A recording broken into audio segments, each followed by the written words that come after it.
Chapter 1, Grit Basics. The alarm blared at 5 a.m. Sarah's hand instinctively reached to silence it, her body begging for just 5 more minutes of sleep. For the past 3 months, she'd maintained this early morning routine to work on her business before heading to her day job. Some mornings, like today, the temptation to skip was overwhelming. As she lay there, contemplating the warm comfort of her bed versus the cold reality of another pre-dawn work session, a deeper question surfaced. Why did some people consistently push through such moments while others surrendered to immediate comfort?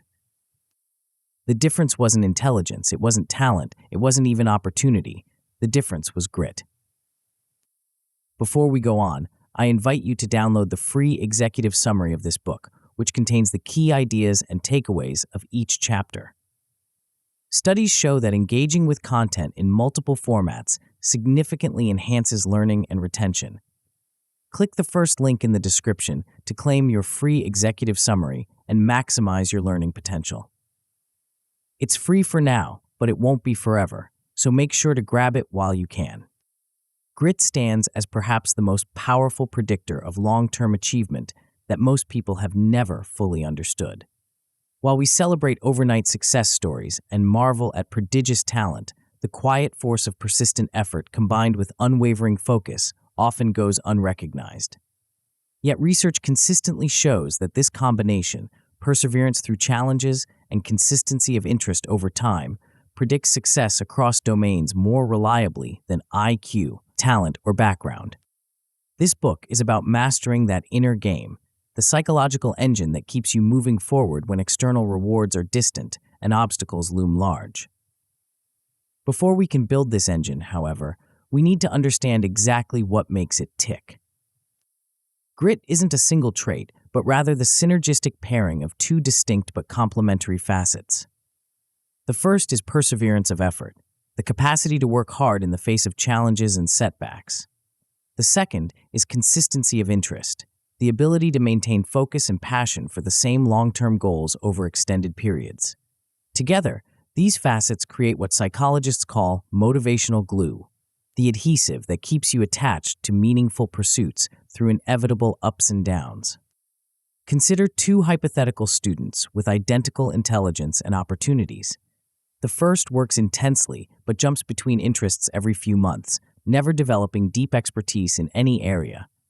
The second maintains steady effort in the same direction for years, gradually accumulating knowledge and skill. Research suggests the second student will achieve significantly more impressive outcomes, not because of superior ability, but because of superior grit.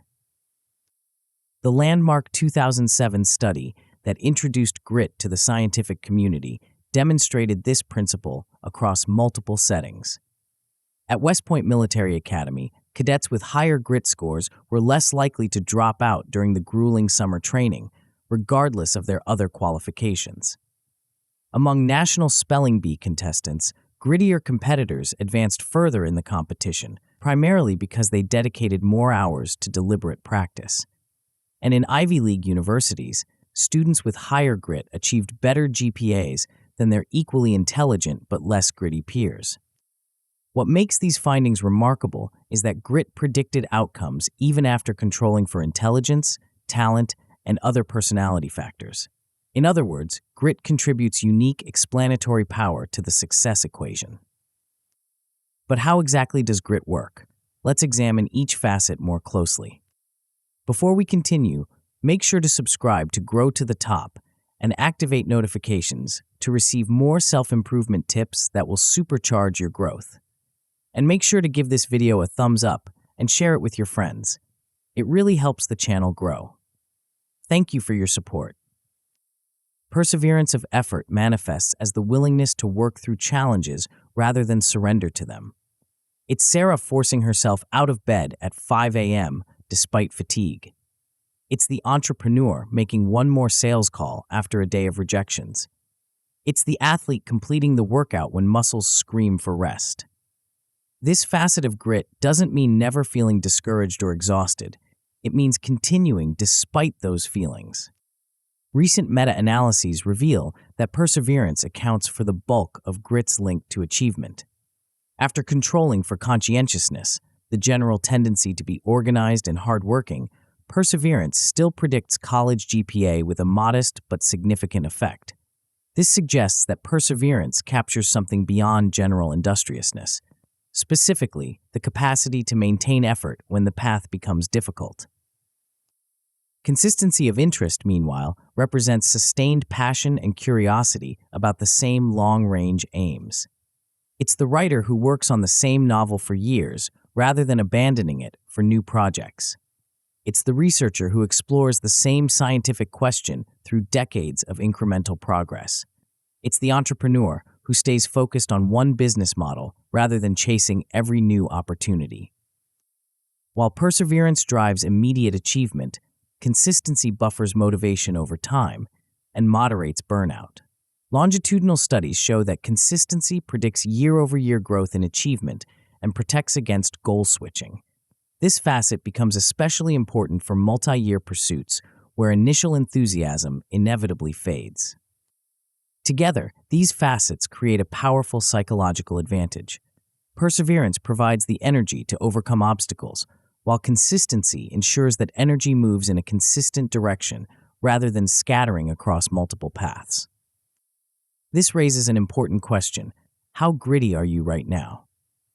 Before we can strengthen grit, we need to establish your baseline.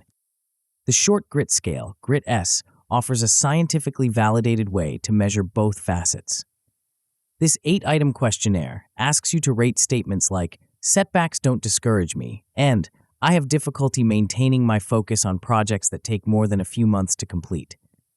Your responses generate separate scores for perseverance and consistency, plus an overall grit score. Research across 95,440 participants shows the Grit S maintains good reliability, Cronbach's AVR .81, across cultures and contexts.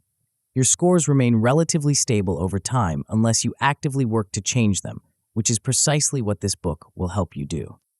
When measuring your grit, pay special attention to any asymmetry between facets. Many people score higher on one dimension than the other. Perhaps you're excellent at pushing through challenges, high perseverance, but tend to switch interests frequently, low consistency. Or maybe you maintain consistent focus on the same goals, high consistency, but struggle to work through obstacles, low perseverance. Identifying your specific pattern provides a crucial starting point for targeted improvement. Also consider how your grit varies across domains. A 2024 study developed a domain-specific athletics grit scale that predicted training adherence better than general grit scores. You might display impressive grit in your career, but less in your health habits, or vice versa. Domain-specific assessments help pinpoint where your grit engine runs smoothly and where it sputters. Beyond measurement, we should address why grit matters so profoundly for achievement. The answer lies in how modern life is structured. Most meaningful accomplishments require sustained effort over extended periods with minimal immediate reinforcement. Consider advanced education, entrepreneurship, artistic creation, scientific discovery, or athletic excellence. These pursuits demand thousands of hours of work before yielding significant rewards. The path to mastery in any domain involves plateaus where progress seems non-existent, setbacks that test resolve, and temptations to pursue easier alternatives. In such environments, raw talent and initial enthusiasm quickly reach their limits. What separates those who achieve exceptional outcomes isn't starting ability, but staying power, the capacity to persist when others quit and maintain focus when others get distracted.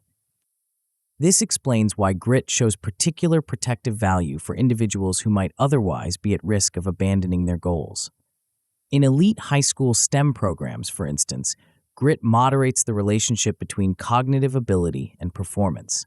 Students with lower measured ability but higher grit often outperform more naturally talented peers who lack persistence. Grit functions as a psychological buffer that compensates for other limitations. The same principle applies in professional contexts.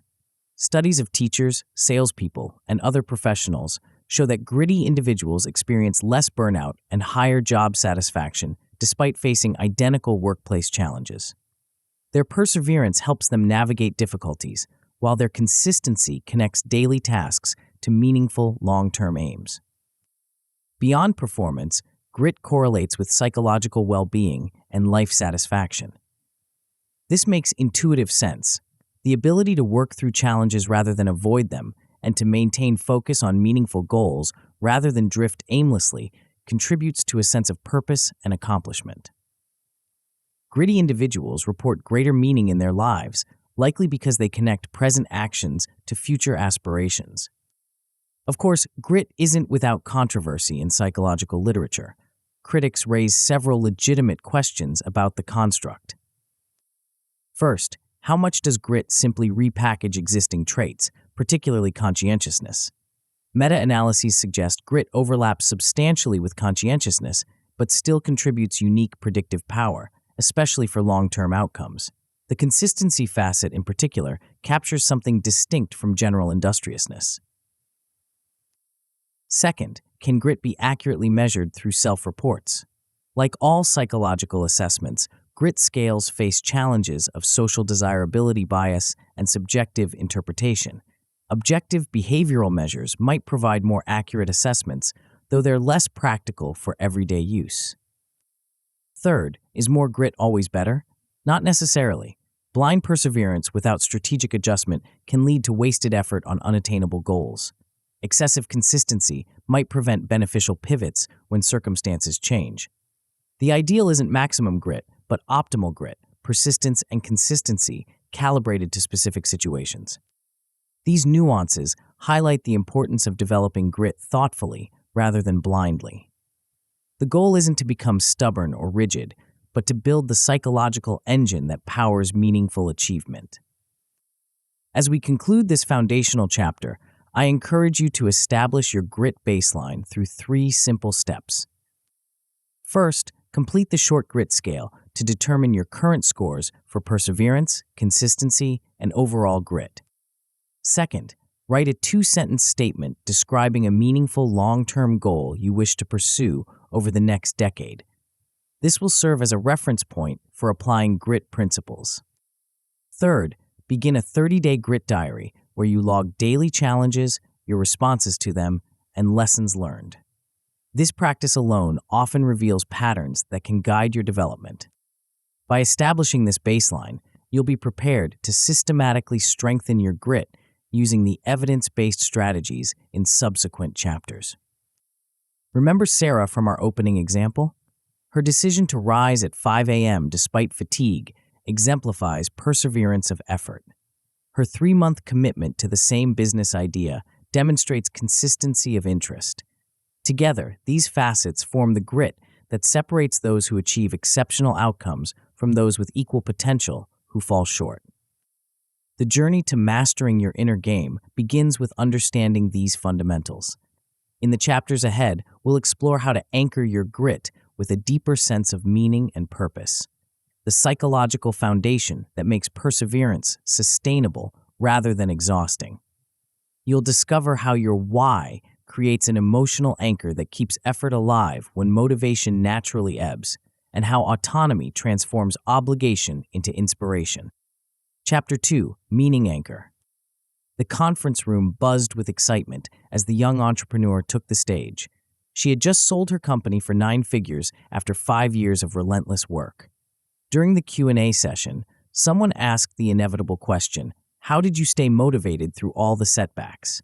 Her answer silenced the room. "I never relied on motivation. I built something stronger." What she understood, what all exceptional achievers understand, is that motivation is a fickle companion.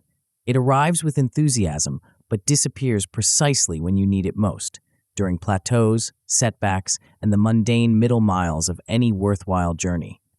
The entrepreneur hadn't discovered a way to maintain perpetual motivation.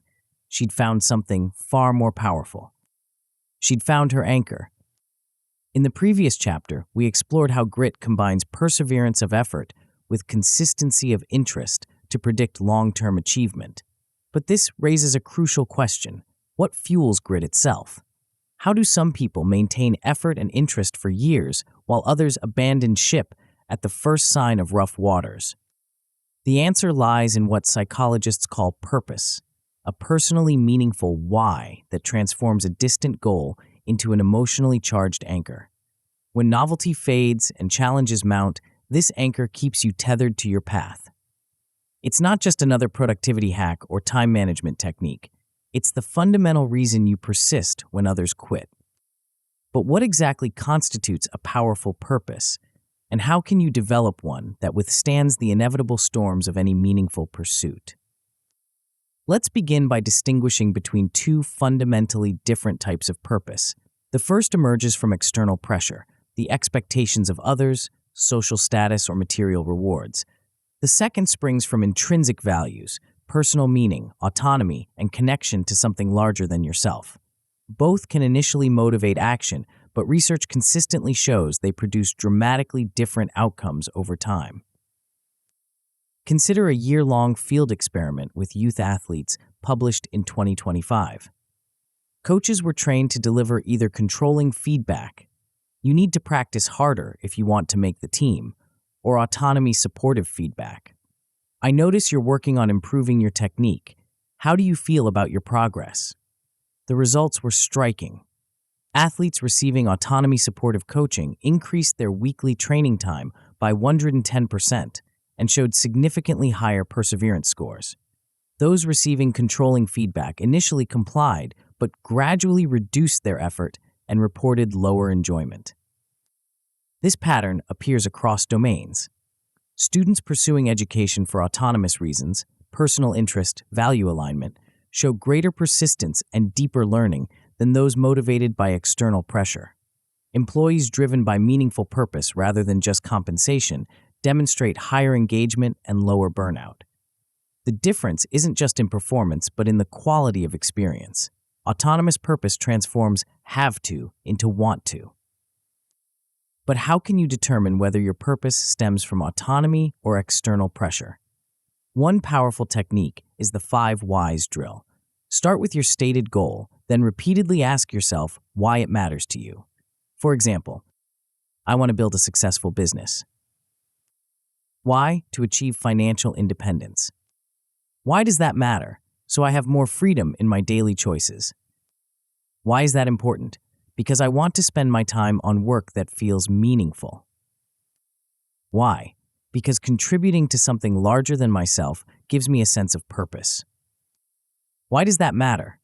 Because I believe my unique skills could help solve problems I care deeply about. Notice how each successive why moves closer to intrinsic values and further from external metrics. The final answers reveal the true purpose beneath the surface goal. If your whys consistently lead to external validation, status, or others' expectations, you've identified a potential weakness in your motivational foundation. Red flag language often signals externally driven purpose. I should, I have to, people expect me to, or everyone else is. These phrases indicate motivation rooted in obligation rather than autonomy. By contrast, autonomy supportive language includes I choose to, I value, this matters to me because, and I'm curious about. The distinction matters because purpose doesn't just influence how you feel, it literally reshapes your brain's response to effort.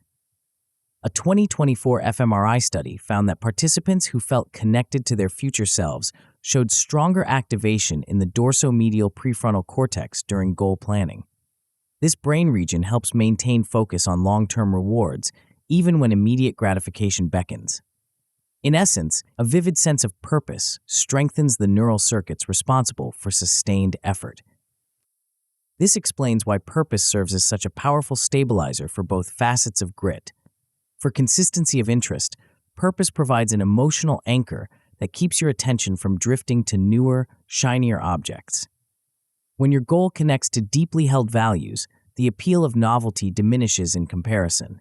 For perseverance of effort, purpose supplies the energy to push through obstacles by framing them as meaningful challenges rather than pointless suffering. The synergy becomes even more powerful when purpose combines with a growth mindset. Among 914 Peruvian undergraduates, researchers found that sense of purpose partially mediated the link between growth mindset and both grit facets. Students who believed their abilities could develop through effort, growth mindset, were more likely to find meaningful purpose in their studies, which in turn predicted higher grit scores and better academic performance. Even with a clear purpose, however, most people experience what I call purpose leaks, gradual drift towards superficial metrics that drain meaning from daily work. These leaks often manifest as obsession with vanity metrics, social media likes, comparison with peers, arbitrary milestones, rather than deeper values. The antidote is regular purpose audits that realign your attention with what truly matters. A simple audit involves reviewing your calendar and task list, then rating each major activity on a 1 to 5 scale for how directly it connects to your core purpose. Activities scoring 2 or below represent potential purpose leaks. Some can be eliminated entirely, others might be reframed to better align with your values. For instance, administrative tasks might score low on direct purpose, but can be mentally reframed as enabling the high-purpose work that follows. Understanding purpose intellectually, however, isn't enough. You need to wire it into your brain's motivational circuitry. This brings us to the fascinating neuroscience of future self-continuity. Most people experience a psychological disconnect between their present and future selves. We know intellectually that we'll become our future self, but emotionally, that person feels like a stranger. This disconnect explains why we procrastinate, prioritize immediate gratification, and struggle to maintain effort toward distant goals. Our brain treats our future self as a different person whose problems don't concern us today. Neuroscience research reveals that people who feel stronger connection to their future selves show greater activation in prefrontal circuits that encode distant rewards. These neural pathways help override immediate impulses in favor of long-term benefits. The good news? These connections can be strengthened through deliberate practice. One powerful technique is writing a future me letter. Imagine yourself 6 months from now, having consistently worked toward your purpose. Write a letter from that future self back to your present self, describing the progress made, obstacles overcome, and gratitude felt for the effort invested today. This exercise activates the neural circuits that bridge the gap between present actions and future outcomes. Another approach leverages the brain's reward prediction system. Your brain releases dopamine not just when you receive a reward, but when you anticipate one. By creating visual cues that trigger anticipation of purpose fulfillment, you can generate motivational fuel on demand. These might be images representing your purpose, progress trackers, or symbolic objects that remind you of your deeper why. Combine these cues with periodic intrinsic milestones, points of reflection and celebration that mark meaningful progress rather than arbitrary achievements. Unlike extrinsic rewards that eventually lose their motivational power, intrinsic milestones connect you to the inherent value of your work, creating sustainable motivation. The third element of wiring purpose into your brain involves maintaining narrative coherence, a consistent story that connects your past, present, and future around your core values. Humans are storytelling creatures. We make sense of our lives through narrative. When your daily actions align with your life story, they feel meaningful rather than arbitrary. Try crafting a 1-paragraph narrative that links your personal history, current goals, and future aspirations through the thread of your core values. This becomes your purpose story, a mental touchstone you can return to when motivation wavers. Reinforce this narrative through if-then-because self-talk. If I encounter this challenge, then I'll respond this way, because it aligns with my purpose of.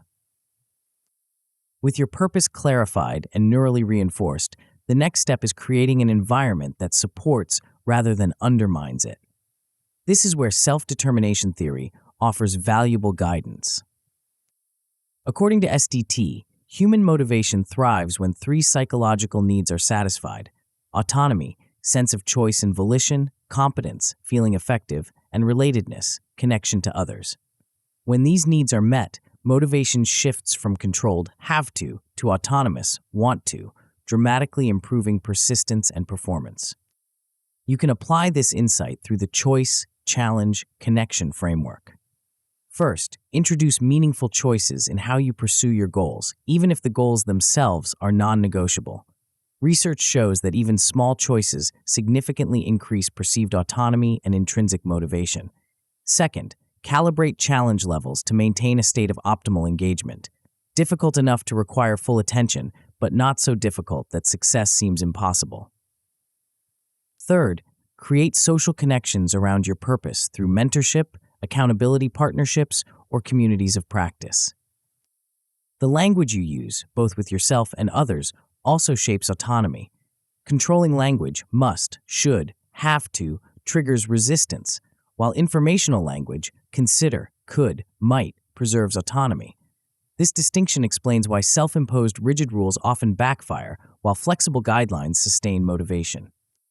For those in leadership positions, adopting autonomy-supportive communication can dramatically impact team performance. Instead of telling team members what to do, ask what they think would work best. Rather than focusing exclusively on outcomes, acknowledge effort and process. Instead of providing solutions, ask questions that help others discover their own answers. These approaches satisfy core psychological needs, fostering the intrinsic motivation that fuels grit. Even with these strategies, most environments contain autonomy barriers, obligations and constraints that drain purpose energy. These might include bureaucratic tasks, meetings that could be emails, or decisions made to please others rather than advance meaningful goals. Identifying and addressing these barriers creates space for high-purpose work. Some barriers can be eliminated entirely. Others might be automated, delegated, or batched to minimize their impact. For unavoidable low-purpose tasks, schedule them during energy troughs rather than your prime attention hours, preserving your best mental resources for work that directly advances your purpose. Beyond environment, certain psychological techniques can prime your purpose when motivation naturally wanes. Values affirmation exercises, brief reflections on your core values and how they connect to your goals, have shown remarkable effects on persistence and performance. In one study, a 2-page values affirmation exercise improved minority students' course grades for 2 years and lifted grit measures, demonstrating how even brief purpose priming can produce lasting results. The exercise is simple. Rank your core values, such as growth, contribution, connection, autonomy, select your top 3, and write a short paragraph about why they matter to you and how your current goals express these values. Performing this reflection weekly reinforces the connection between daily efforts and deeper meaning. For particularly challenging periods, logotherapy-style reframing can transform suffering into meaningful effort. Developed by Viktor Frankl based on his experiences in Nazi concentration camps, logotherapy centers on finding meaning even in unavoidable suffering. The approach involves asking, what unique purpose might this challenge be serving? What growth or contribution might it enable? A related technique is the Benefit Find journaling exercise, where you identify potential positive outcomes from current struggles. Unlike toxic positivity that denies difficulties, benefit finding acknowledges challenges while extracting meaning from them. This reframing doesn't make hardship disappear, but it transforms its psychological impact from pointless suffering to purposeful struggle. For ongoing reinforcement, embed purpose reminders in your digital environment. Set your phone lock screen to display your purpose statement. Schedule periodic text messages to yourself with purpose-affirming language. Use digital calendars to block time specifically labeled for purpose-advancing work. These environmental cues maintain purpose salience amid daily distractions. The effectiveness of these techniques isn't theoretical. A 2024 study found that embedding a brief purpose prompt at sign-up raised completion rates of self-guided online interventions by 22%. Simply reminding participants why the program mattered to their larger goals significantly increased persistence through difficult modules. Similarly, a meta-analysis pooling data from 29 longitudinal cohorts found that higher purpose predicted not just psychological benefits, but physical ones too, including lower all-cause mortality and greater health behavior adherence. Purpose literally keeps you alive and engaged. To integrate these insights into your life, Begin with these foundational practices. First, write a 2-line purpose statement that captures both what you aim to achieve and why it matters to your core values. Post this statement where you'll see it daily, your workspace, bathroom mirror, or phone background. Second, draft a future me letter to be opened 6 months from now, vividly describing how your present efforts connect to meaningful future outcomes.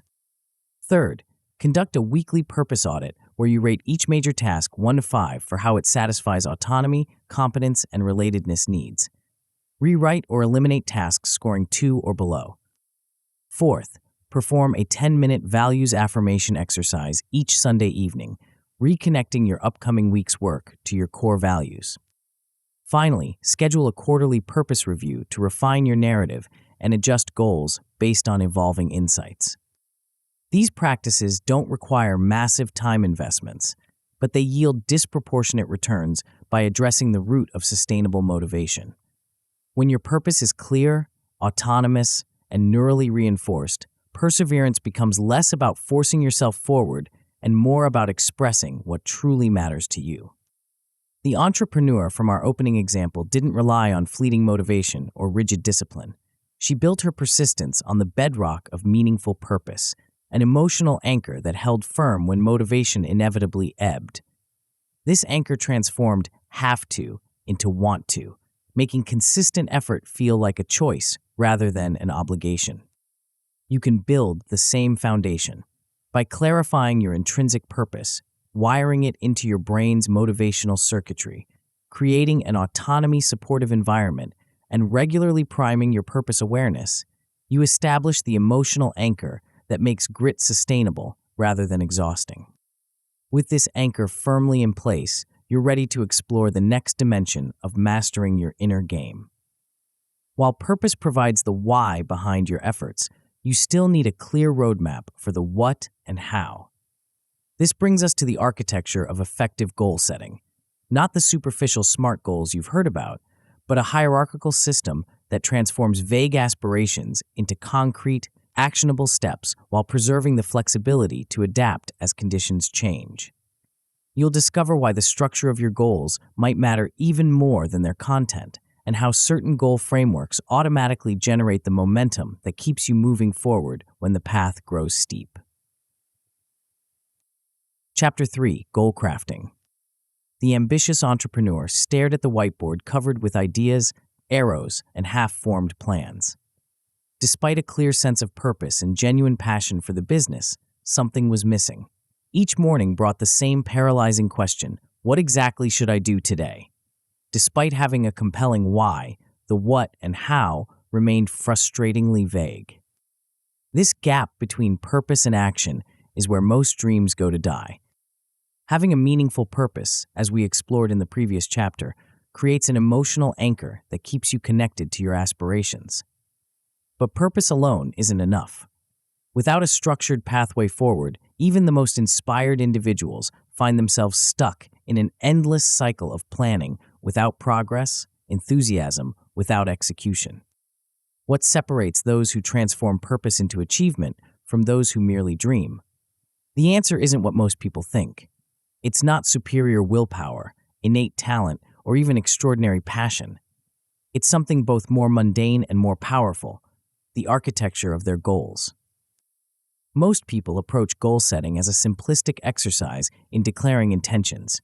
I want to build a successful business, or I plan to write a book. These statements may feel motivating in the moment, but they provide almost no guidance for daily action.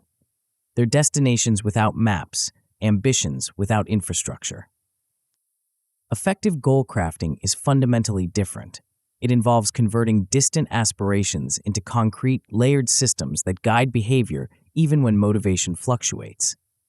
When properly constructed, these systems answer 3 critical questions that vague goals leave unanswered. Exactly what actions will advance my purpose? When and where will I take these actions? How will I overcome predictable obstacles? The science behind this approach is compelling. A meta-analysis of 138 experiments found that well-structured goal systems with regular progress monitoring increased goal attainment by approximately 40% compared to simple goal setting, Another study showed that specific implementation plans tripled habit strength over 4 weeks, with benefits persisting at 12-week follow-up. But what exactly makes a goal system effective? The answer begins with hierarchy. Think of your goals as existing at different altitudes. At the highest level sits your North Star, the ultimate outcome that aligns with your core purpose. This might be building a thriving business, mastering a creative discipline, or transforming a community. The North Star provides direction and meaning, but it's too distant to guide daily action. Below the North Star are mid-range milestones, annual and quarterly targets that represent significant progress toward your ultimate aim. These milestones translate your abstract vision into concrete outcomes with specific timelines. At the lowest altitude are your next bricks, the weekly and daily actions that literally construct your path forward. These are the tangible behaviors that transform aspirations into reality, one small step at a time. This hierarchical structure solves a fundamental problem in human psychology, our difficulty connecting present actions to distant outcomes. When your brain perceives a goal as far away, motivation naturally diminishes. By creating a layered system with visible progress markers, you build a psychological bridge between today's efforts and tomorrow's achievements. Let's examine how to construct each level of this hierarchy, starting with your North Star. A well-crafted North Star statement captures your ultimate aim in clear, inspiring language. It should be ambitious enough to energize you, but specific enough to guide decision-making. Most importantly, it must align with the purpose statement you developed in the previous chapter. If your purpose is about creative expression, a North Star focused solely on financial metrics will create psychological friction that undermines persistence. When defining your North Star, aim for a challenge level that sits in the 60 to 80% confidence range, difficult enough to require full engagement, but not so daunting that it triggers avoidance. Research on goal difficulty suggests this Goldilocks zone maximizes both motivation and persistence. With your North Star established, the next step is creating mid-range milestones. These translate your ultimate outcome into intermediate targets that make progress tangible. Effective milestones share 3 key characteristics. They focus on behaviors rather than just outcomes. They're appropriately sized, and they're sequenced to prevent bottlenecks. The behavior focus is crucial. Outcome metrics, revenue, weight loss, audience size are important but not directly controllable. Behavior metrics, client outreach attempts, workout sessions, content creation frequency are entirely within your control and directly influence outcomes. By emphasizing behaviors, you maintain agency even when external results temporarily plateau. Milestone sizing also matters significantly. Each milestone should be large enough to represent meaningful progress, but small enough to visualize clearly. When milestones feel too massive, they trigger the same psychological distance as your North Star. When they're too small, they fail to generate sufficient motivation. The sequencing of milestones prevents a common pitfall, making progress in one area only to discover you've created a bottleneck elsewhere. For instance, rapidly growing a customer base before establishing operational capacity can create a crisis that derails your entire goal system. Effective sequencing ensures each milestone builds upon previous achievements rather than undermining them. At the foundation of your goal hierarchy are your next bricks, the weekly actions that directly advance your milestones. These should be limited to your top 3 lead activities each week, with clear success signals attached to each. Trying to focus on too many priorities simultaneously dilutes attention and reduces completion rates. Each next brick goal should receive dedicated calendar blocks rather than vague intentions. Research consistently shows that specific implementation plans, I will work on Project X from 2 to 4 p.m. on Tuesday, dramatically outperform general commitments. I'll work on Project X this week. This hierarchical structure provides clarity about what to do, but it doesn't address a critical obstacle, the gap between intention and action.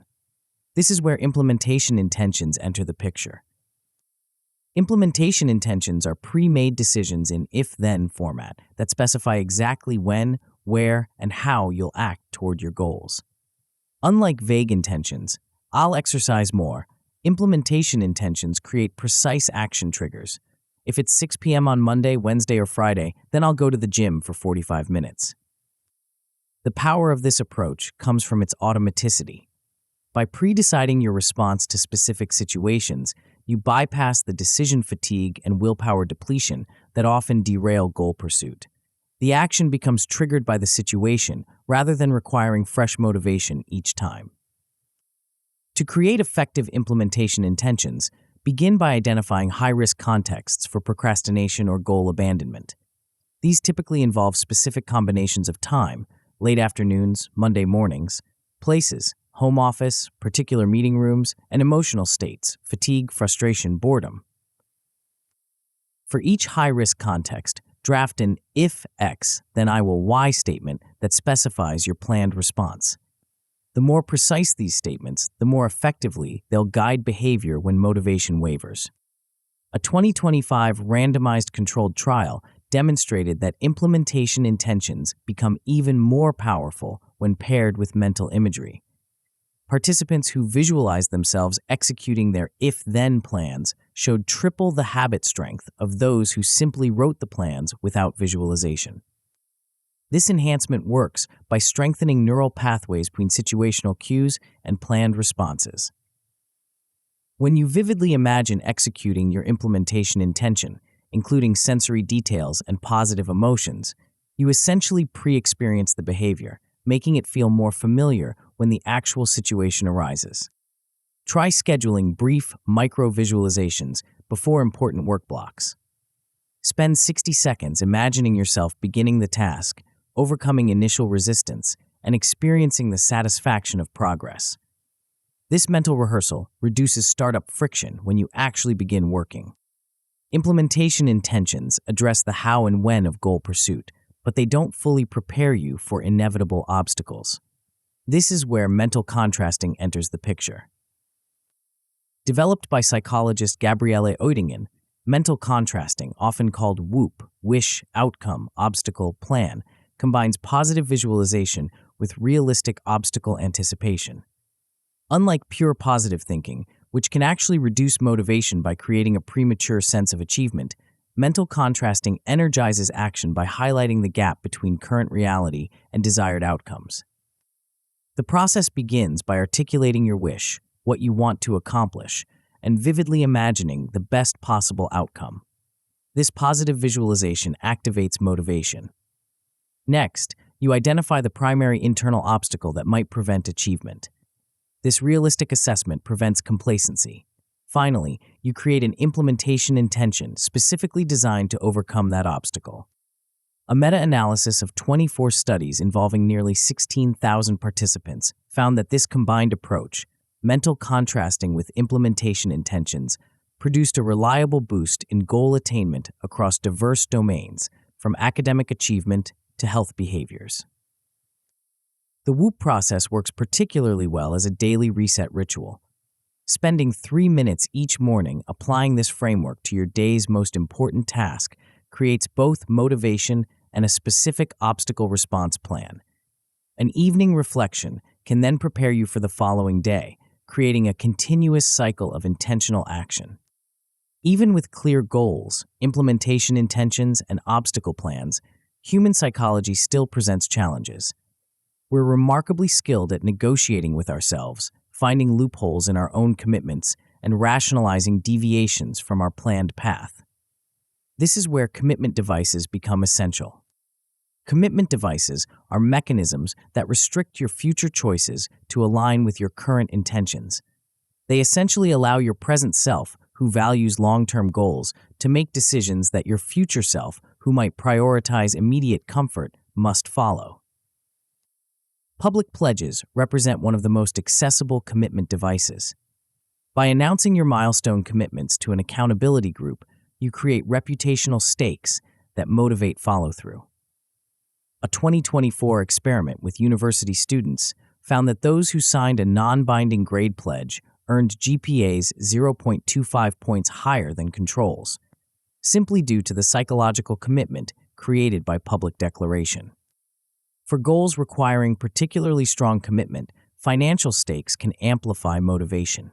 Self-funded deposit contracts, where you commit money that's returned only upon goal completion, increased weekly exercise adherence by 45% compared to non-financial commitments in a 2024 study. The prospect of losing money created a powerful incentive that overrode momentary reluctance.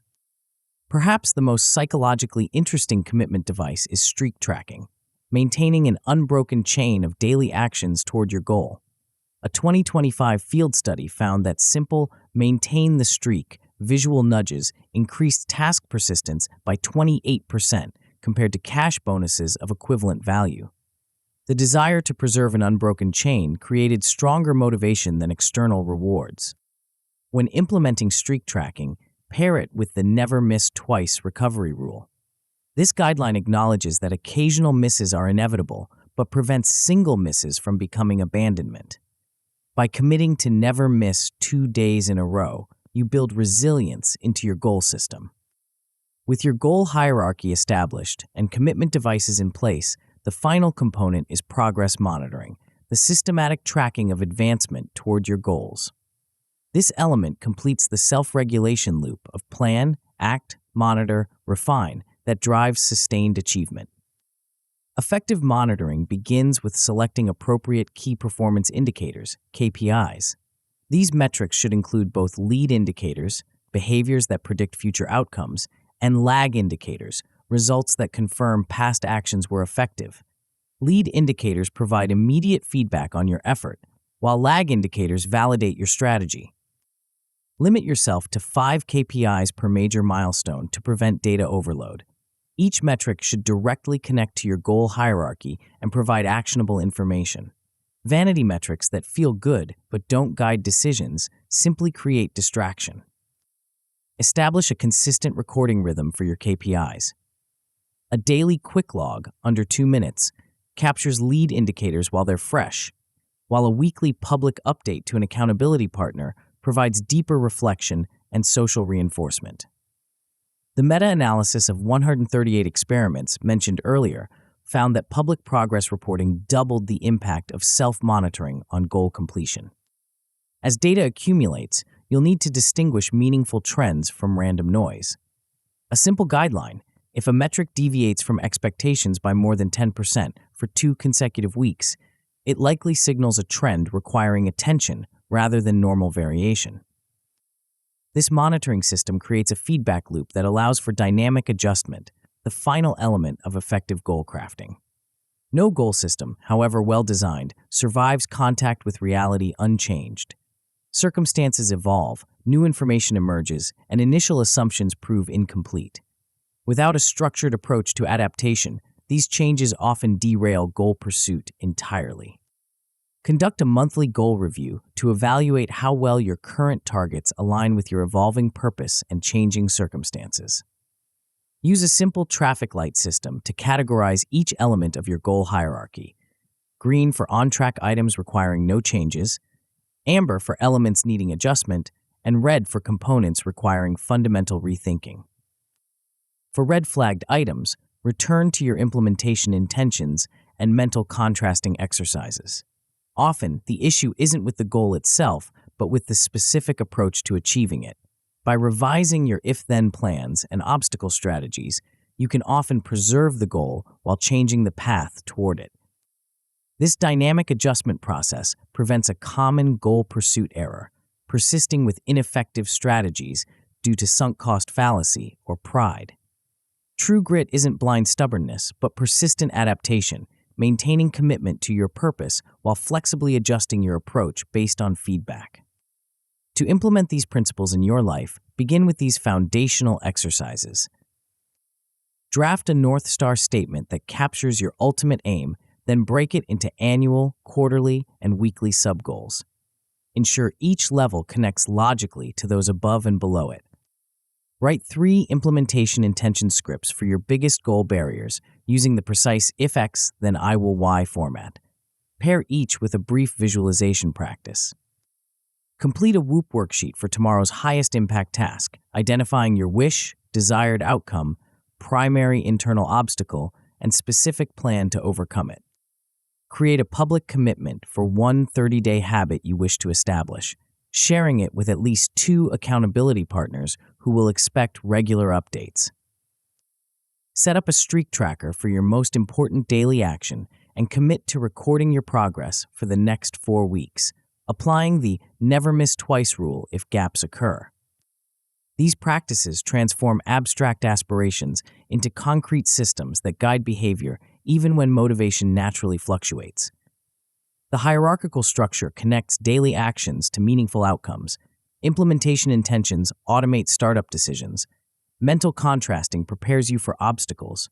Commitment devices restrict self-sabotage, and progress monitoring creates the feedback necessary for intelligent adaptation. Together, these elements form a goal architecture that translates purpose into achievement, not through superhuman willpower or extraordinary talent, but through intelligent design of your decision environment. The entrepreneur from our opening example transformed her whiteboard of scattered ideas into a structured goal hierarchy with clear implementation plans. The paralyzing morning question, "What exactly should I do today?" disappeared, replaced by pre-made decisions that guided action regardless of momentary motivation. Progress became not just possible, but inevitable, driven by systems rather than sporadic inspiration. With your goal architecture established, you're ready to explore the engine that powers this system through inevitable challenges. While well-crafted goals provide direction, they don't automatically generate the sustained effort required for achievement. This brings us to the core of grit itself, the capacity to maintain effort not just when the path is clear, but especially when it grows difficult. The next chapter reveals how to build this essential quality through methods that might seem counterintuitive at first glance, but are supported by fascinating research on human adaptation. You'll discover why certain types of discomfort actually strengthen your persistence rather than depleting it, and how to systematically expand your capacity for effort in ways that feel sustainable rather than exhausting. Chapter 4: Perseverance. The alarm blared at 5 a.m. For the 3rd morning in a row, Michael hit snooze. Yesterday, he'd rationalized that he was too tired. The day before, he'd promised himself he'd make up for it later. Today, as his finger hovered over the snooze button again, a deeper question surfaced. Why did some days feel effortless, while others required heroic willpower just to get out of bed? The difference wasn't motivation. It wasn't purpose. It wasn't even well-crafted goals.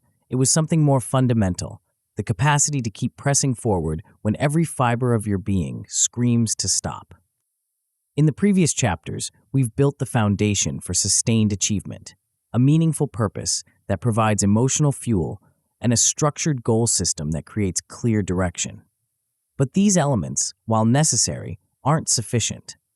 They tell you why to persist and what path to follow, but they don't address the most fundamental challenge: how to keep going when the path grows difficult. This is where perseverance enters the picture, not as an abstract virtue, but as a trainable skill with specific mechanisms and development protocols. Perseverance of effort represents the engine room of grit, the capacity to maintain action despite boredom, discomfort, and escalating challenge. Without this engine, even the most inspiring purpose and brilliantly crafted goals remain unrealized potential. Most people misunderstand perseverance in 2 critical ways. First, they view it as a fixed trait, something you either have or lack based on personality or upbringing. Second, they equate it with willpower, a limited resource that depletes with use and must be constantly replenished. Both assumptions are wrong, and they lead to ineffective approaches to building staying power. The latest research reveals that perseverance functions more like a muscle than a fuel tank. It grows stronger through strategic challenge, develops automaticity through consistent practice, and maintains momentum through protective mechanisms that prevent temporary lapses from becoming permanent abandonment. This insight transforms how we approach perseverance development. Instead of trying to summon heroic willpower or lamenting a perceived lack of natural grit, we can systematically build our capacity for sustained effort through evidence-based protocols. These protocols don't require extraordinary motivation or talent, just consistent application of principles that align with how human psychology actually works. The first principle might seem counterintuitive. To build perseverance, you must deliberately seek out manageable discomfort rather than avoiding it. This approach, known as graded challenge design, systematically exposes you to increasing levels of difficulty, calibrated to stretch your capacity without triggering avoidance. The science behind this approach comes from research on progressive overload, the principle that physiological and psychological systems adapt to gradually increasing demands. A 2023 intervention study compared two 8-week programs, one using constant difficulty levels and another employing graded challenge that increased by 5 to 10% weekly. The graded program produced not only greater performance improvements, but also higher enjoyment and lower perceived effort ratings. This seemingly paradoxical result, harder work feeling easier, occurs because your perception of effort isn't fixed. It recalibrates based on recent experience. When challenge increases gradually, your subjective experience of difficulty remains relatively stable even as objective demands grow.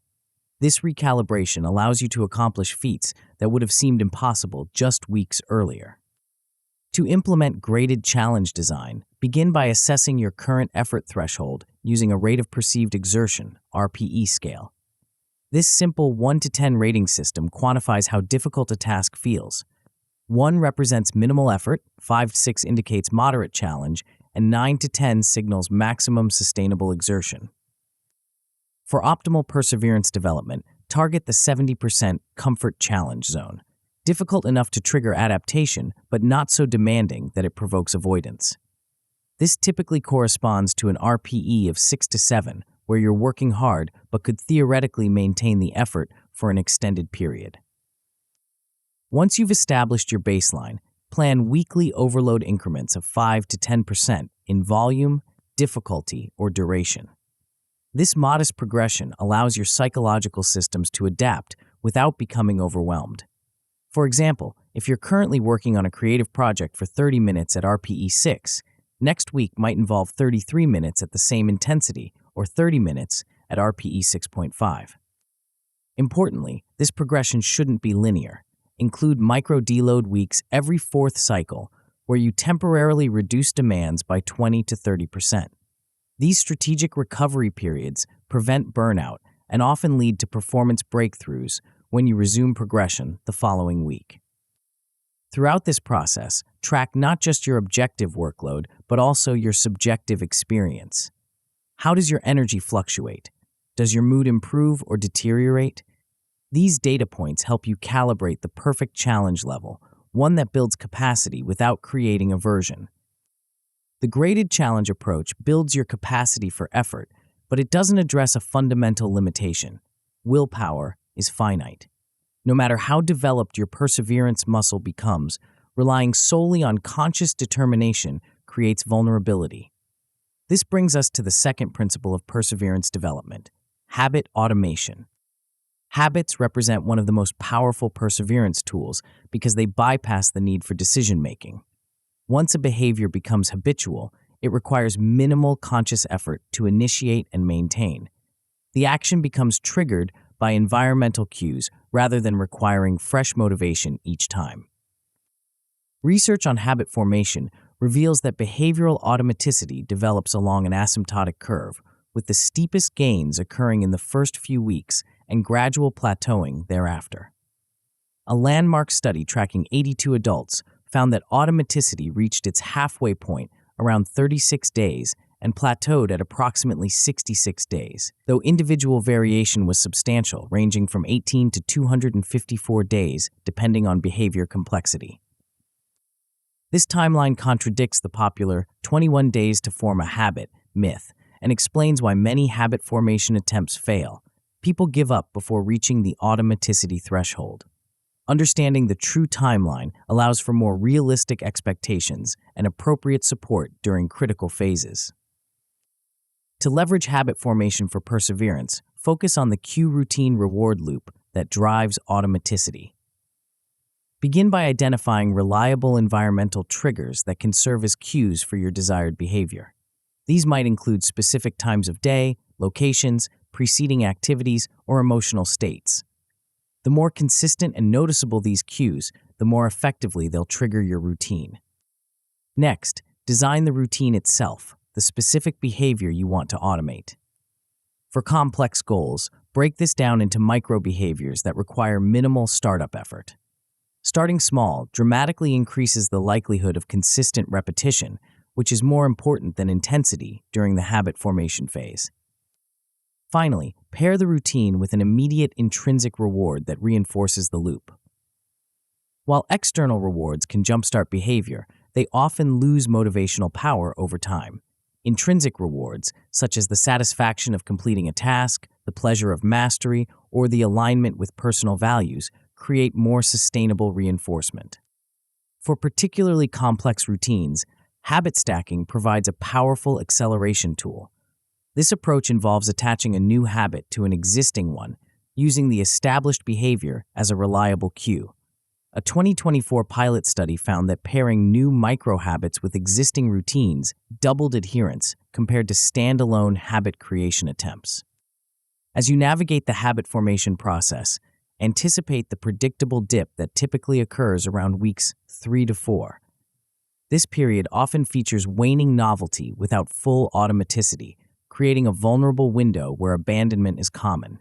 Pre-commit to a specific coping plan for this phase, perhaps including additional accountability or simplified versions of your routine.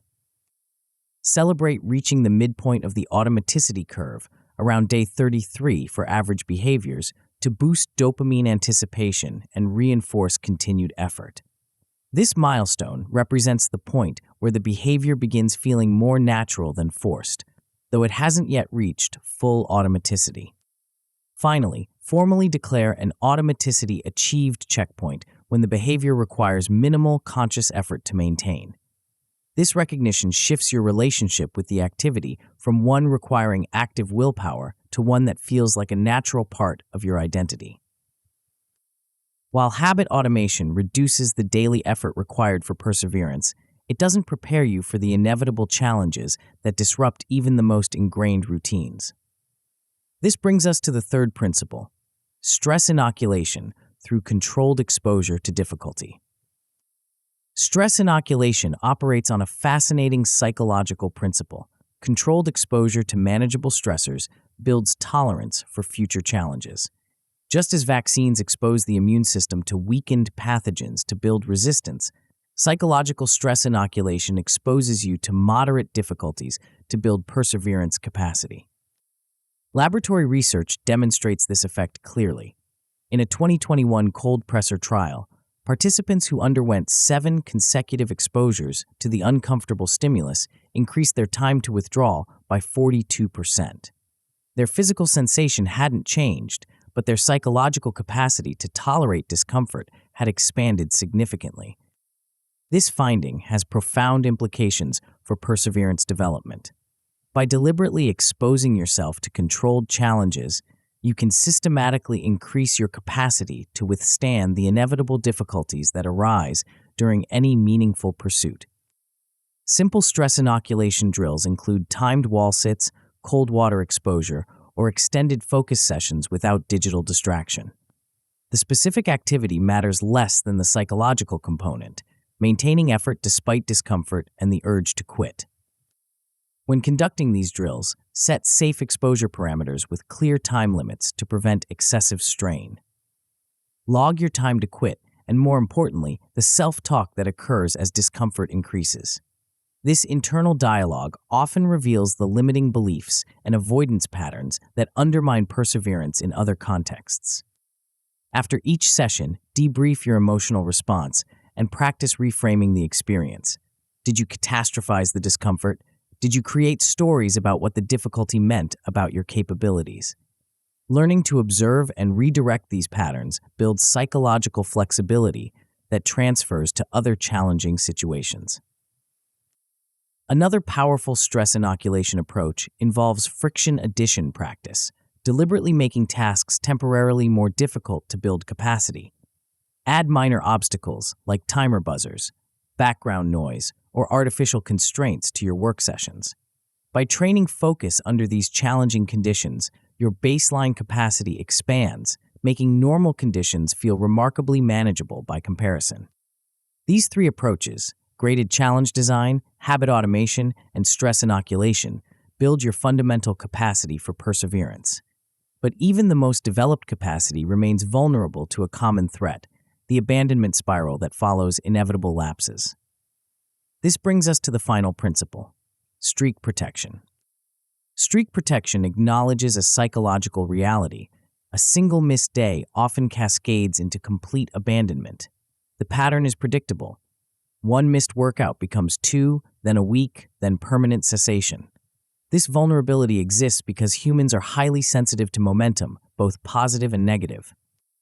Research on the goal gradient effect shows that motivation naturally increases as we approach visible progress markers. Conversely, perceived backward movement creates disproportionate demotivation. Streak protection leverages these psychological tendencies to maintain forward momentum even when lapses occur. The foundation of streak protection is visible progress tracking. Whether through digital apps or simple wall calendars, maintaining a visual record of your consistency creates powerful psychological reinforcement.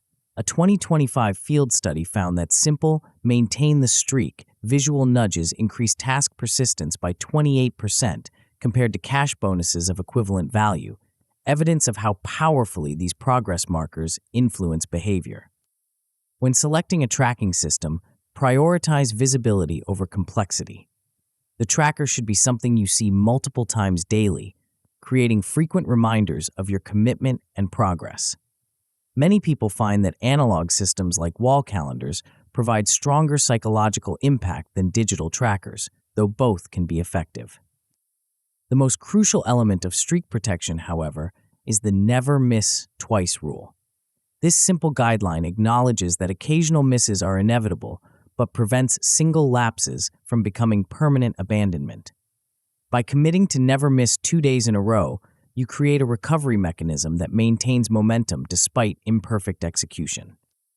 Website analytics and user surveys suggest this simple rule cuts relapse chains approximately in half.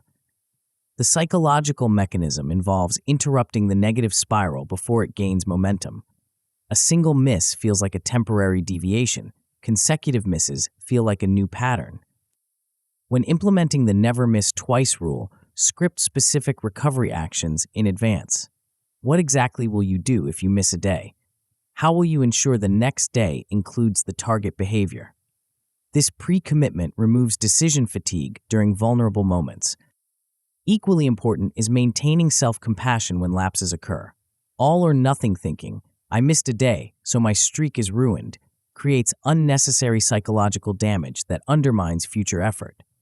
Reframe misses as data points rather than moral failures, and focus on the overall consistency trend rather than perfect execution. For additional protection, incorporate public accountability loops into your perseverance system. Share weekly statistics with an accountability partner or group, creating social reinforcement for consistent effort. A 2024 field experiment found that students signing public grade pledges earned GPAs 0.25 points higher than controls, illustrating how reputational stakes enhance perseverance. These 4 principles, graded challenge design, habit automation, stress inoculation, and streak protection, form a comprehensive system for developing perseverance. Unlike approaches that rely on motivation or willpower alone, this system works with human psychology rather than against it, creating sustainable capacity for continued effort. To implement these principles in your life, begin with these foundational practices. Design a 30-day graded effort ladder for one key skill, starting at your current 70% comfort challenge zone and increasing by 5 to 10% weekly. Include a micro deload in week 4 to prevent burnout. Implement habit stacking for 2 daily micro behaviors, attaching each to an existing routine that occurs reliably. Focus on consistency rather than intensity during the initial formation period. Conduct a 7-day stress inoculation challenge using a simple discomfort practice like wall sits or extended focus sessions. Log your time to quit and self-talk patterns to identify limiting beliefs. Set up a streak tracker for your most important daily action and apply the never miss twice protocol. Script specific recovery actions for inevitable lapses and practice self-compassionate response. Record RPE scores daily for your target activities and graph the perceived effort trend at the end of the month. Look for the paradoxical pattern where objective difficulty increases while subjective effort stabilizes. These practices transform perseverance from an abstract virtue into a concrete skill with specific development protocols. The approach doesn't require extraordinary willpower or natural grit, just consistent application of principles aligned with how human psychology actually functions. Michael, from our opening example, discovered that his morning struggle wasn't a character flaw but a system failure. By implementing graded challenge, starting with just sitting up when the alarm rang, habit automation, creating a consistent pre-sleep and wake-up routine, stress inoculation, practicing difficult wake-ups on weekends, and streak protection, using a visible calendar and the never miss twice rule, he transformed his morning experience from a daily willpower battle to a nearly automatic sequence. With perseverance established as the engine room of grit, we've addressed how to maintain effort when the path grows difficult. But another challenge remains: maintaining interest in the same direction over time. In a world of endless novelty and constant distraction, consistency of interest often proves even more elusive than perseverance of effort. The next chapter reveals the hidden psychology of sustained curiosity, how certain individuals maintain genuine interest in the same pursuit for years, while others constantly chase new passions. You'll discover the surprising neural mechanisms that either stabilize or fragment attention, and how specific practices can strengthen your ability to stay genuinely engaged with what matters most, even as shiny new opportunities constantly beckon. Chapter 5: Consistency. The entrepreneur stared at the notification on her phone, an invitation to an exciting new venture opportunity. On paper, it looked perfect. Innovative concept, strong team, significant funding. 6 months ago, she would have jumped at it immediately. But today, something felt different. Despite the allure of this shiny new possibility, she found herself drawn back to her current project, the one she'd been building steadily for nearly 2 years. What had changed wasn't the quality of opportunities coming her way. What had changed was her relationship with distraction itself. In our exploration of grit so far, we've established a meaningful purpose that provides emotional fuel, constructed a goal architecture that creates clear direction, and developed perseverance to maintain effort through difficulty. But a critical challenge remains, one that derails even the most determined individuals: the constant temptation to abandon our current path for something newer, shinier, and seemingly more promising. This challenge strikes at the heart of consistency of interest, the often overlooked facet of grit that might actually be more crucial than perseverance itself. While perseverance provides the engine power to overcome obstacles, consistency serves as the steering wheel that keeps that power moving in a single direction rather than scattering across multiple paths. The distinction matters tremendously. Many people possess remarkable perseverance. They work incredibly hard and push through challenges, but apply this energy to a constantly shifting sequence of interests. They start projects with enthusiasm but abandon them when novelty fades or new opportunities arise. The result is a pattern of impressive effort that never accumulates into meaningful achievement. Others maintain genuine curiosity about the same long-range aim for years or decades, allowing their perseverance to compound in a single direction. This consistency doesn't mean rigid inflexibility. They still adapt their approach based on feedback and changing circumstances, but the fundamental direction remains stable, creating the conditions for extraordinary accomplishment. What separates these two patterns? Is consistency simply a personality trait that some possess and others lack, or does it represent a trainable skill with specific mechanisms and development protocols? just as we discovered with perseverance? The answer emerges from fascinating research on the neurobiology of sustained interest and the psychology of curiosity management. Consistency isn't about forcing yourself to stick with something you've lost interest in. It's about actively managing your attention and curiosity so that your genuine interest remains focused on what matters most, even as the world bombards you with distractions. This distinction transforms how we approach consistency development.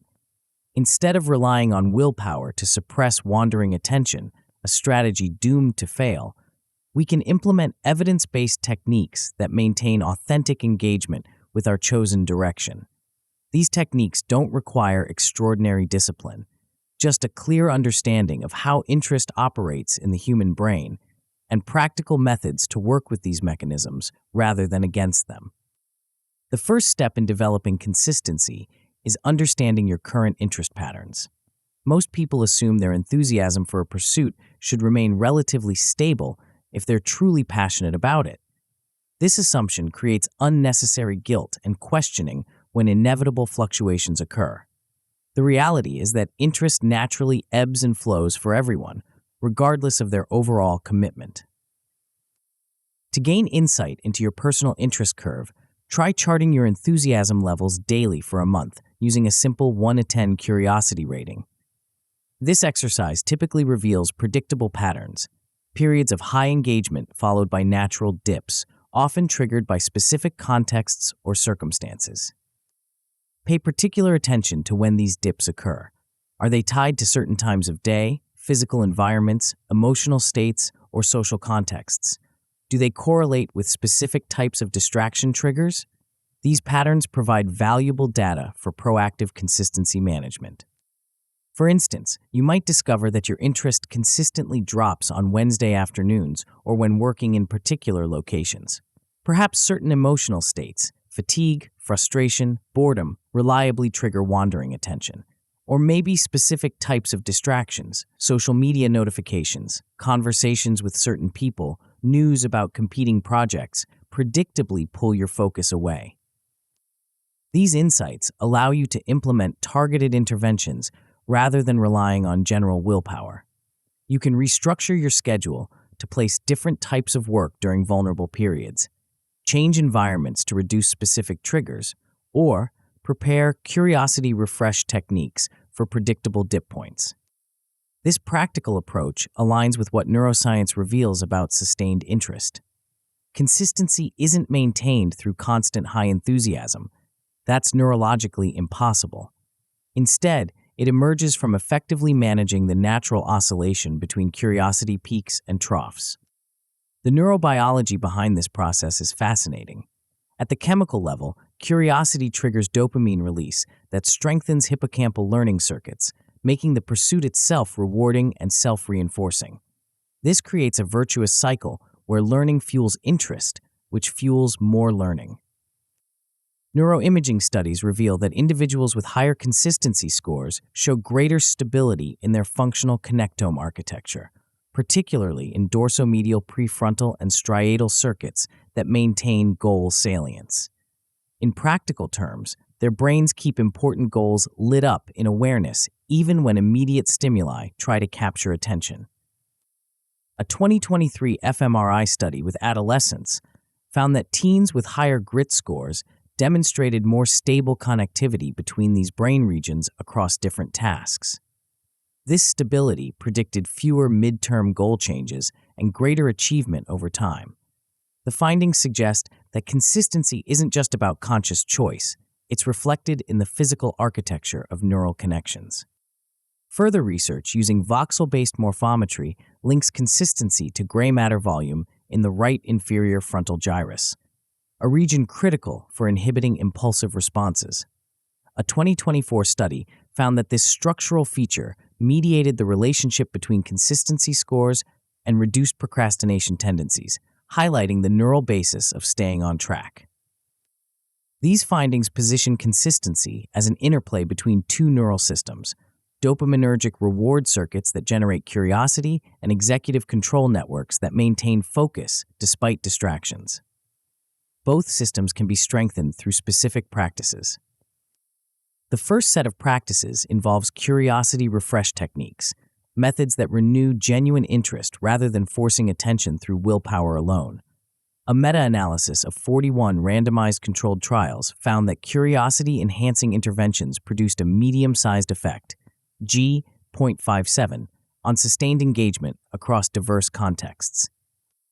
One powerful approach involves micro-novelty injections, small variations that introduce freshness while maintaining your fundamental direction.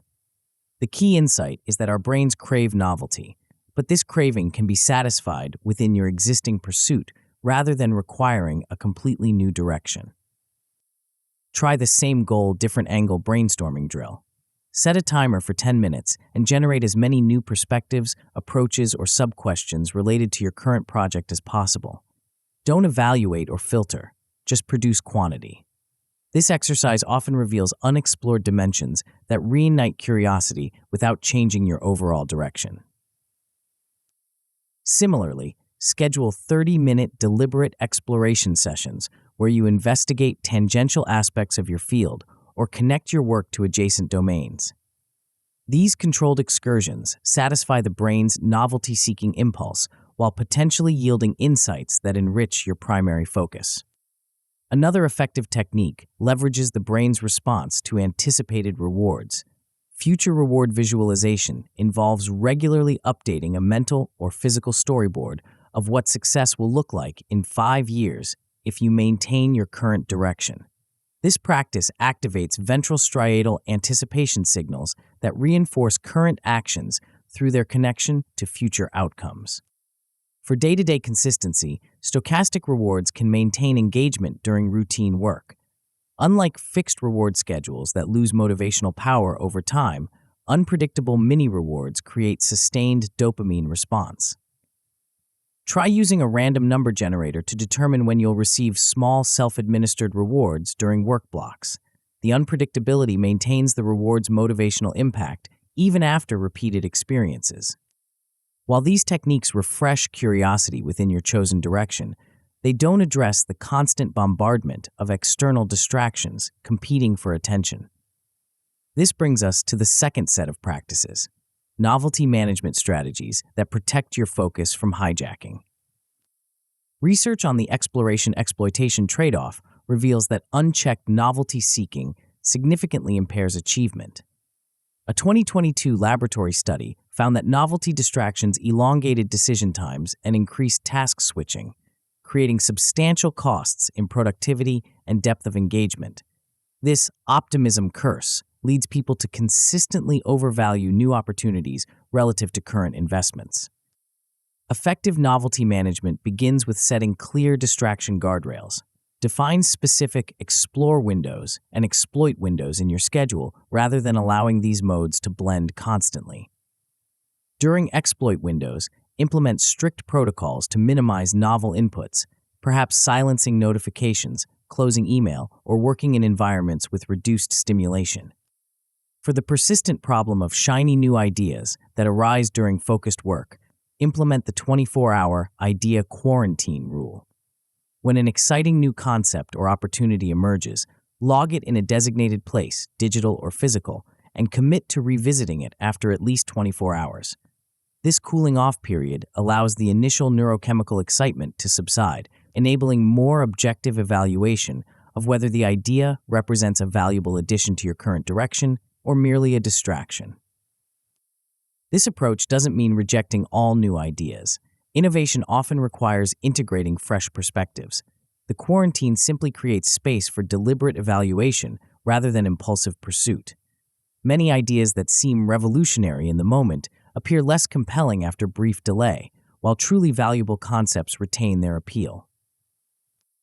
For more intensive focus protection, consider implementing digital minimalism sprints, periods of 72 hours or longer where you dramatically reduce information inputs, particularly those designed to capture attention, social media, news sites, entertainment platforms. These intervals reset your attention systems and often reveal how much external stimulation drives perceived dissatisfaction with current projects.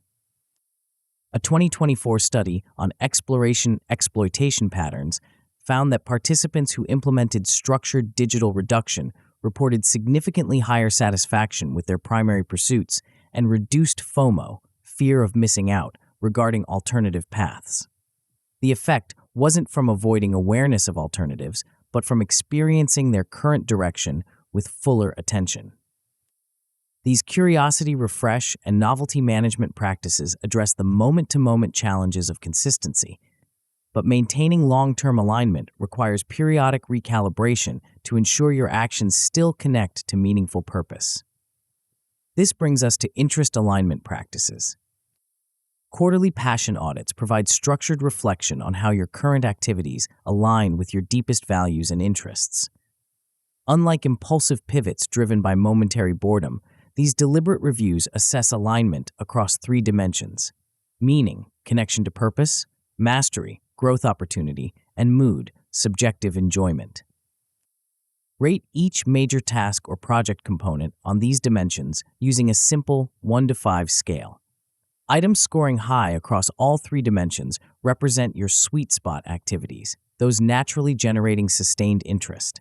Items with mixed scores often benefit from restructuring rather than abandonment. Those scoring consistently low across all dimensions become candidates for delegation, elimination, or significant reimagining. This audit often reveals that dissatisfaction stems not from your overall direction, but from specific implementation details that can be adjusted. Perhaps certain tasks could be restructured to provide more autonomy, challenge, or connection to your core values. These targeted adjustments often restore engagement without requiring wholesale direction changes. Throughout this process, integrate why reminders into your physical and digital workspace, visual cues that connect daily actions to your larger purpose. These might include images representing your ultimate aim, quotes capturing your core values, or brief written statements about why this path matters to you. These environmental cues activate the prefrontal networks that maintain goal salience amid distractions. The effectiveness of these consistency practices isn't theoretical. Longitudinal research confirms their impact on achievement trajectories. A 2022 study following 1,179 high school students found that consistency scores, but not perseverance, predicted upward GPA trajectories across 3 semesters, even after controlling for conscientiousness and other personality factors. Students who maintained stable interest in their academic direction showed continuous improvement, while those with similar perseverance but lower consistency demonstrated plateauing results. Beyond achievement, consistency appears to buffer against burnout and enhance psychological well-being. A 2024 study with 462 student athletes found that higher consistency scores correlated with lower emotional exhaustion after controlling for training load and other factors. The ability to maintain stable interest apparently reduces the psychological drain of sustained effort, making perseverance more sustainable. Perhaps most intriguingly, a 2023 longitudinal study found that consistency predicted life satisfaction gains following pandemic-related stress. This relationship operated through indirect boosts to perseverance, suggesting that consistency creates a foundation that makes sustained effort feel meaningful rather than depleting. To implement these insights in your life, begin with these foundational practices. Complete a 30-day curiosity log with daily interest ratings for your primary pursuit. Note contexts, times, and triggers associated with natural dips to identify patterns requiring proactive management. Design a weekly micro-novelty session plan that introduces fresh perspectives within your existing direction. Schedule these sessions during predictable interest dip points identified in your curiosity log. Install an idea quarantine board, physical or digital, where you log exciting new ideas or opportunities for 24-hour cooling before evaluation. Review this board during designated exploration windows rather than during focused work time. Run a 72-hour digital minimalism sprint, dramatically reducing information inputs, particularly those designed to capture attention. Note how this reset affects your interest in current projects versus alternatives. Conduct a passion audit, rating your major activities on meaning, mastery, and mood dimensions. Adjust at least one sub-goal to better align with your highest scoring elements. These practices transform consistency from an abstract virtue into a concrete skill with specific development protocols. The approach doesn't require extraordinary willpower or natural focus, just consistent application of principles aligned with how human attention and interest actually function. The entrepreneur from our opening example hadn't developed superhuman discipline or immunity to distraction. She'd simply implemented systems that maintained her genuine curiosity about her current direction while managing the inevitable pull of alternatives. Her consistency wasn't about forcing herself to stick with something despite waning interest. It was about actively nurturing her interest so it remained primarily focused on what mattered most. With consistency established as the steering wheel of grit, we've addressed how to maintain direction amid endless distraction. But another challenge remains: the mindset that determines how you interpret inevitable setbacks and plateaus. While perseverance provides power and consistency provides direction, your beliefs about ability and improvement determine whether obstacles become permanent barriers or valuable feedback. The next chapter unveils the psychological lens that transforms how you perceive challenges, a perspective shift supported by groundbreaking research that has revolutionized our understanding of human potential. You'll discover why certain thought patterns automatically generate persistence while others trigger abandonment, and how specific practices can reshape your fundamental beliefs about what's possible when effort meets obstacle. Chapter 6: Growth Lens. The young musician stared at the sheet music, her fingers hovering above the keys. She'd been practicing this piece for weeks, but still couldn't navigate the difficult passage without mistakes. With each failed attempt, a familiar thought surfaced: maybe I just don't have what it takes. This thought wasn't just discouraging, it was paralyzing. It transformed a temporary obstacle into a permanent judgment about her abilities. Across town, another musician faced an equally challenging piece. When he stumbled, a different thought emerged: I haven't mastered this yet. This subtle shift in perspective, from I can't to I haven't yet, completely transformed his relationship with difficulty. Instead of seeing mistakes as evidence of inadequacy, he viewed them as valuable feedback pointing toward specific improvements. Same obstacle, different interpretation, dramatically different outcomes. In our exploration of grit so far, we've established a meaningful purpose that provides emotional fuel, constructed a goal architecture that creates clear direction, developed perseverance to maintain effort through difficulty, and cultivated consistency to keep our focus locked on what matters most. But a crucial element remains, one that fundamentally transforms how we experience the inevitable challenges along any worthwhile path. This element isn't about what you do, it's about how you see. Imagine wearing glasses with lenses that distort everything you observe. No matter what you encounter, these lenses would shape your perception of reality. Some lenses might make obstacles appear as insurmountable barriers, while others might transform those same obstacles into fascinating puzzles to be solved. The lens you wear doesn't change external reality, but it profoundly alters your experience of that reality and consequently your response to it. This metaphorical lens represents your fundamental beliefs about ability, effort, and improvement, what psychologists call your mindset. The concept of mindset might initially seem abstract or philosophical, but extensive research reveals its concrete impact on achievement across domains. A groundbreaking national experiment involving over 25,000 students found that a brief mindset intervention, just 2 50-minute online modules, significantly improved academic performance, with the largest gains among previously lower-achieving students. How could such a modest intervention produce meaningful results? The answer lies in how mindset operates as an interpretive framework that shapes our response to challenges. When facing difficulty, our brain rapidly constructs meaning from the experience. This meaning-making process isn't neutral or objective. It's filtered through our existing beliefs about ability and improvement. Psychologists distinguish between two fundamental mindset patterns, fixed and growth. A fixed mindset views abilities as largely static traits. You either have them or you don't. A growth mindset, by contrast, sees abilities as qualities that can be developed through dedicated effort, effective strategies, and responsive feedback. These contrasting perspectives create entirely different psychological landscapes.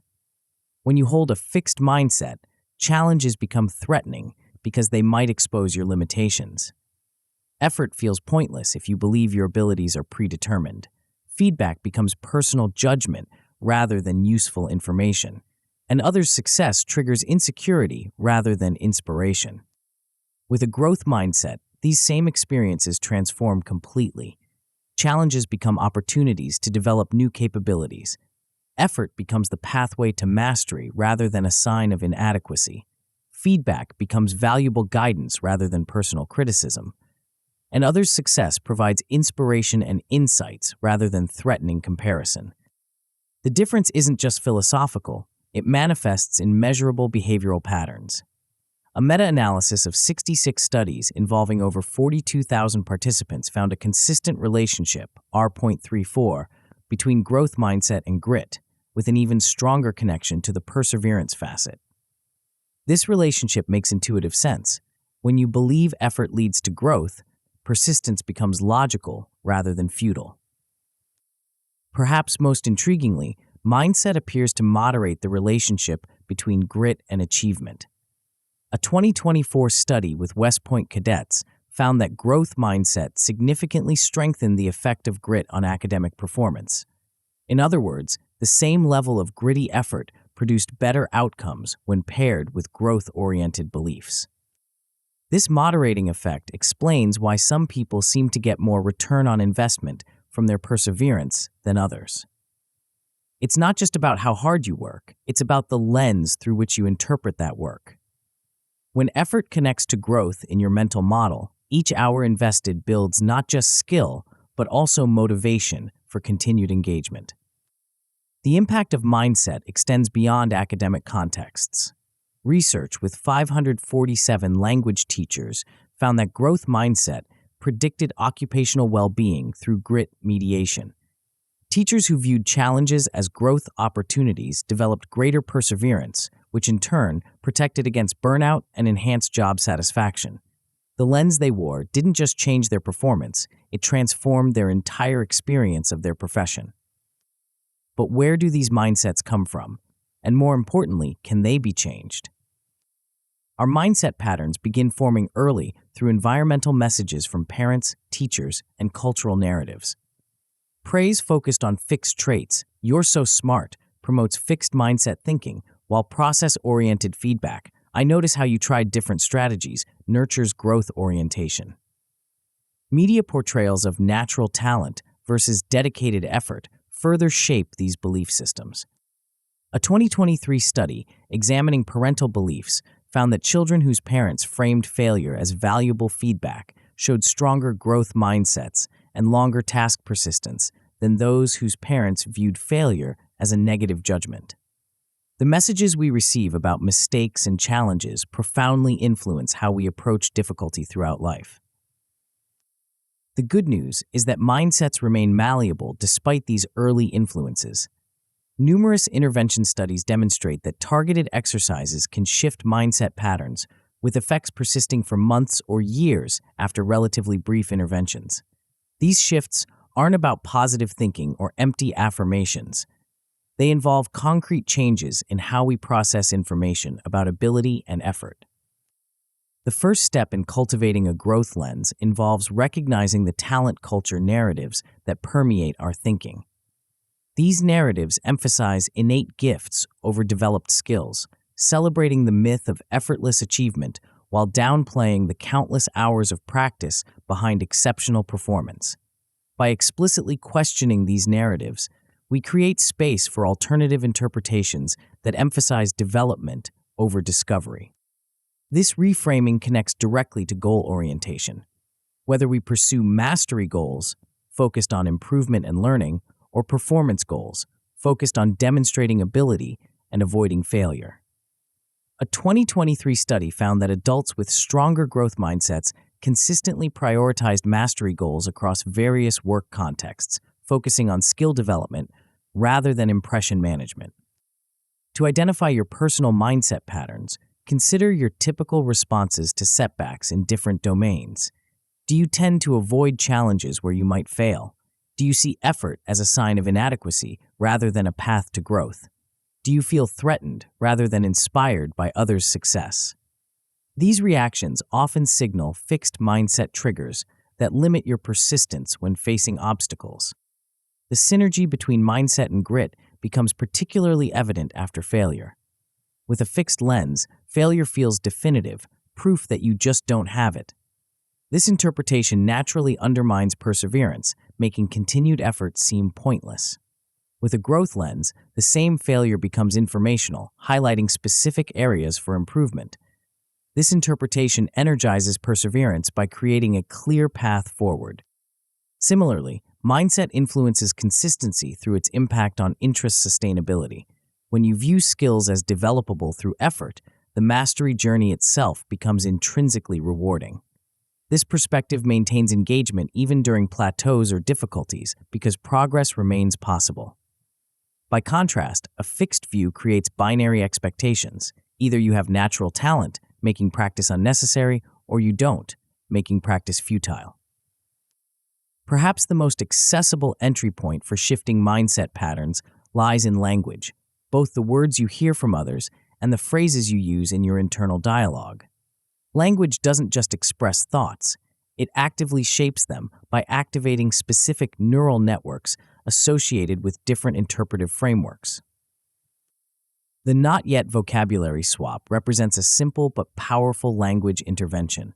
Instead of labeling yourself as not good at certain skills, add the word yet to create a developmental trajectory. This subtle shift transforms a fixed judgment into a growth narrative, activating internal locus of control networks while dampening threat responses. Beyond this specific phrase, practice replacing ability labels with process verbs throughout your self-talk. Rather than, "I'm not creative," try, "I haven't developed my creative thinking skills." Instead of, "I'm disorganized," consider, "I haven't established effective organization systems." These reformulations move from fixed traits to changeable processes, creating psychological space for improvement. For particularly challenging domains, craft personal power phrases that specifically counter your fixed mindset triggers.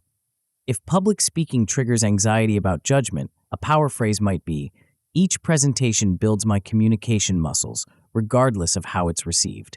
These phrases provide ready responses when fixed mindset thoughts automatically arise. The language principle extends to how we give and receive feedback.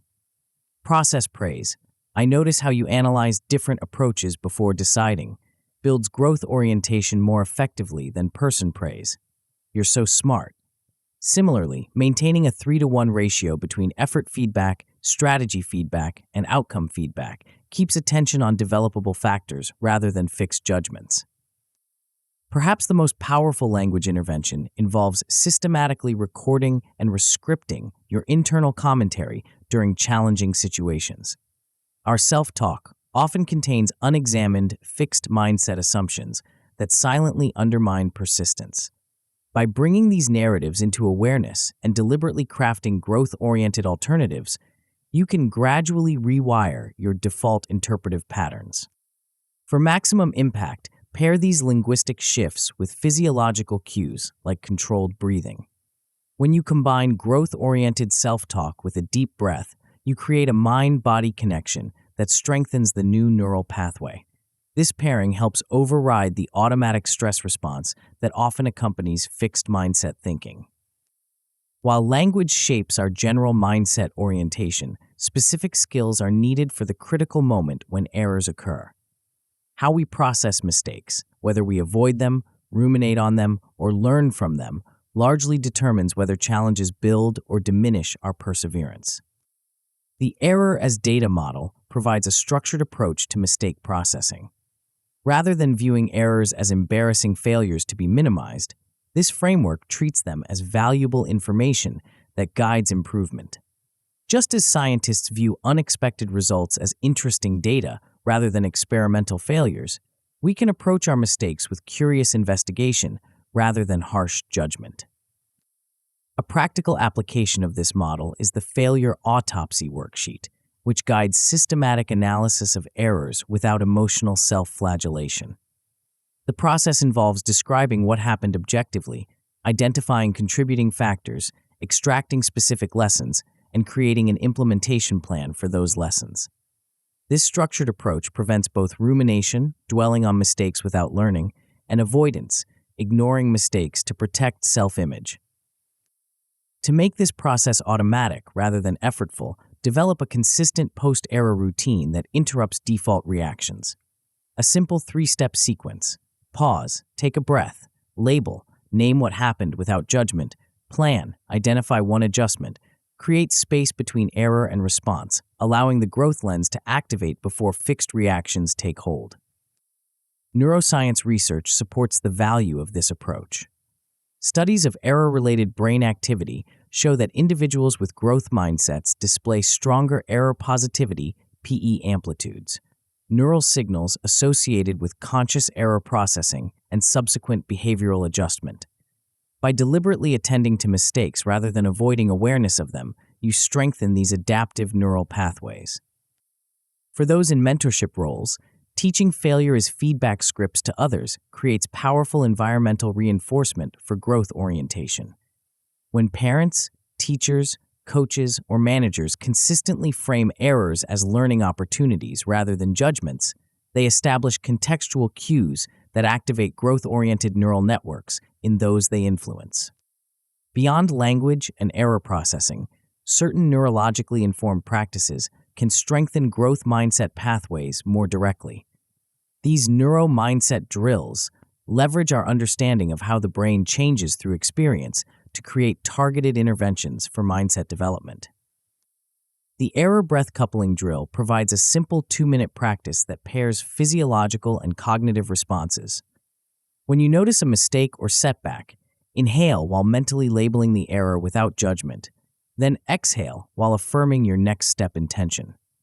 This pairing helps interrupt the automatic stress cascade that often accompanies perceived failure, creating space for strategic response rather than emotional reaction.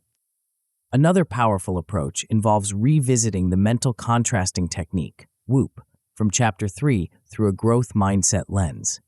When identifying obstacles in the WOOP process, specifically focus on internal fixed mindset barriers that might arise. By anticipating and planning for these psychological obstacles, you prepare growth-oriented responses for moments when your mindset will be most challenged.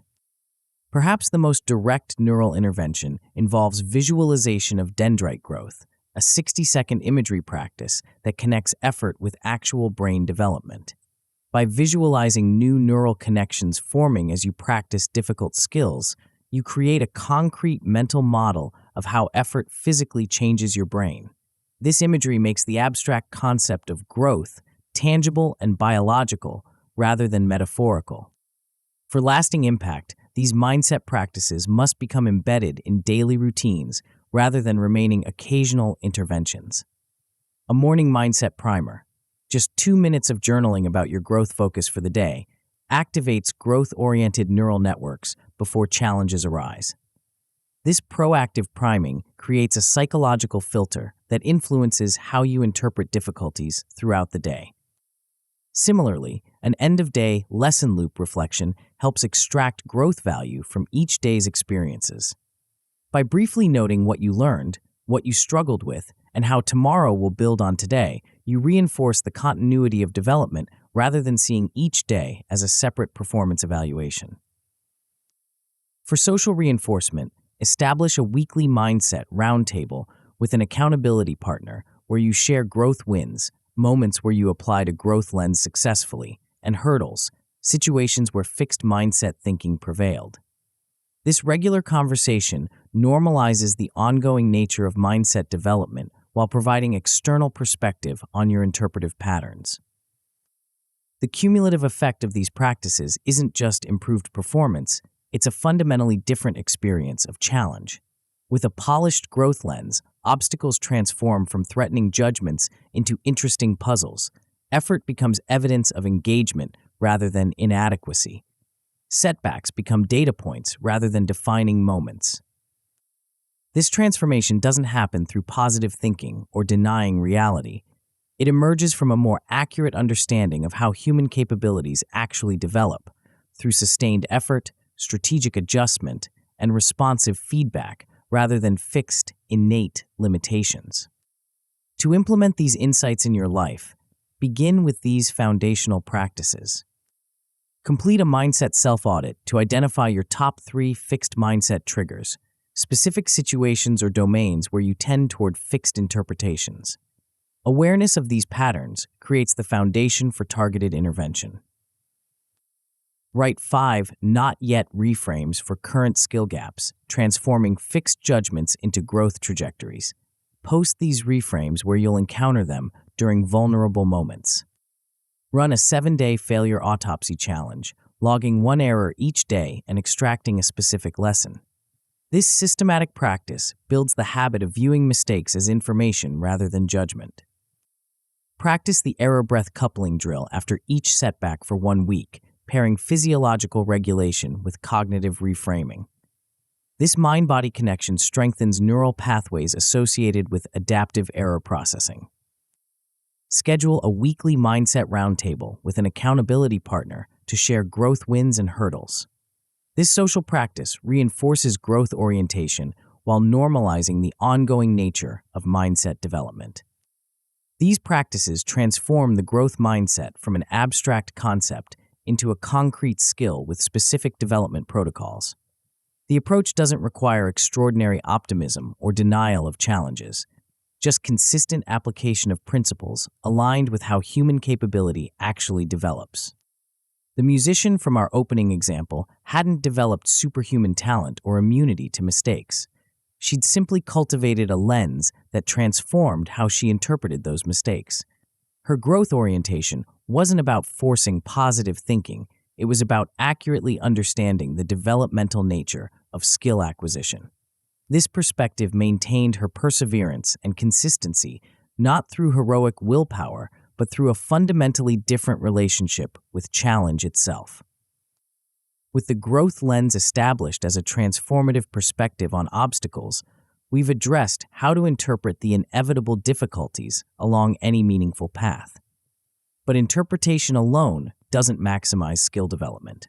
While the growth mindset creates the psychological conditions for improvement, specific practice methodologies determine how efficiently effort translates into expertise. The next chapter unveils the science-backed approach that accelerates skill acquisition far beyond what most people believe possible, a structured methodology used by elite performers across domains that transforms ordinary practice into extraordinary progress. You'll discover why certain training approaches yield exponential returns while others produce minimal improvement despite similar time investment, and how to implement these principles in your own pursuit of mastery. Chapter 7: Deliberate Practice. 2 musicians sat in adjacent practice rooms at the conservatory. Both were talented, both were dedicated, both practiced diligently for 3 hours every day. Yet after a year, one had advanced dramatically while the other showed only modest improvement. The difference wasn't in their natural ability, their instruments, or even their practice time. The difference was in how they practiced. This pattern, where equal effort yields dramatically unequal results, appears across domains. 2 surgical residents complete the same training program. One emerges significantly more skilled. 2 athletes follow identical training schedules. One progresses far more rapidly. 2 professionals spend the same years in the field. One develops extraordinary expertise, while the other plateaus at mediocrity. What explains this disparity? If grit alone determined achievement, then equal perseverance and consistency should produce roughly equal outcomes. But clearly, something else is at work, something that transforms raw effort into accelerated mastery. In the previous chapters, we've built the psychological foundation for sustained achievement. A meaningful purpose that provides emotional fuel, a structured goal system that creates clear direction, perseverance to maintain effort through difficulty, consistency to keep our focus locked on what matters, and a growth mindset that transforms how we interpret challenges. But a crucial element remains, one that determines how efficiently our effort translates into expertise. This element isn't about working harder, it's about working smarter. Most people approach skill development with a simple assumption: practice makes perfect. Put in the hours, and improvement will naturally follow. This assumption contains a partial truth. Practice is indeed essential for improvement. But not all practice is created equal. Some approaches yield exponential returns, while others produce minimal progress despite similar time investment. The difference lies in the quality of practice, specifically whether it meets the criteria for what researchers call deliberate practice. This term might initially sound like academic jargon, but it represents a profound insight into how human expertise develops. Understanding and implementing its principles can dramatically accelerate your progress in any domain, from professional skills to creative pursuits to athletic performance. But what exactly makes practice deliberate rather than merely repetitive, and how can you implement these principles in your own pursuit of expertise? The concept of deliberate practice emerged from research by psychologist K. Anders Ericsson, who spent decades studying expert performers across fields. He discovered that the highest achievers didn't just accumulate more practice hours, they engaged in a qualitatively different type of practice, characterized by specific elements that maximized improvement per hour invested. These elements form the 5 pillars of deliberate practice: clear performance goals, full concentration, tasks of optimal difficulty, immediate feedback, and rapid error correction. Together, they create a practice environment that pushes performers to operate at the edge of their current ability, identify specific weaknesses, and systematically address those weaknesses through targeted repetition. This approach differs dramatically from the popular but misleading 10,000-hour rule that suggests expertise simply requires a fixed amount of practice time. While that concept captured public imagination, it misrepresented the original research by ignoring the crucial quality dimension. 10,000 hours of deliberate practice might indeed produce expertise, but 10,000 hours of mindless repetition often leads merely to ingrained mediocrity. The distinction becomes clear when examining research across domains. A meta-analysis of 88 studies found that deliberate practice accounts for approximately 14% of overall performance variance, rising to 23% in music and 20% in sports. While these percentages might initially seem modest, they represent enormous practical differences at the upper levels of any field, where small performance margins separate the exceptional from the merely good. More specific studies reveal even more dramatic effects. A 2024 meta-analysis of 27 studies on musical achievement found that deliberate practice explained 29% of performance variance, far outstripping total practice hours alone. A 2025 surgical skills trial showed that residents using deliberate practice protocols closed critical error gaps 47% faster than controls using standard practice approaches. These findings highlight a crucial insight. It's not just how long you practice, but how you practice that determines your rate of improvement.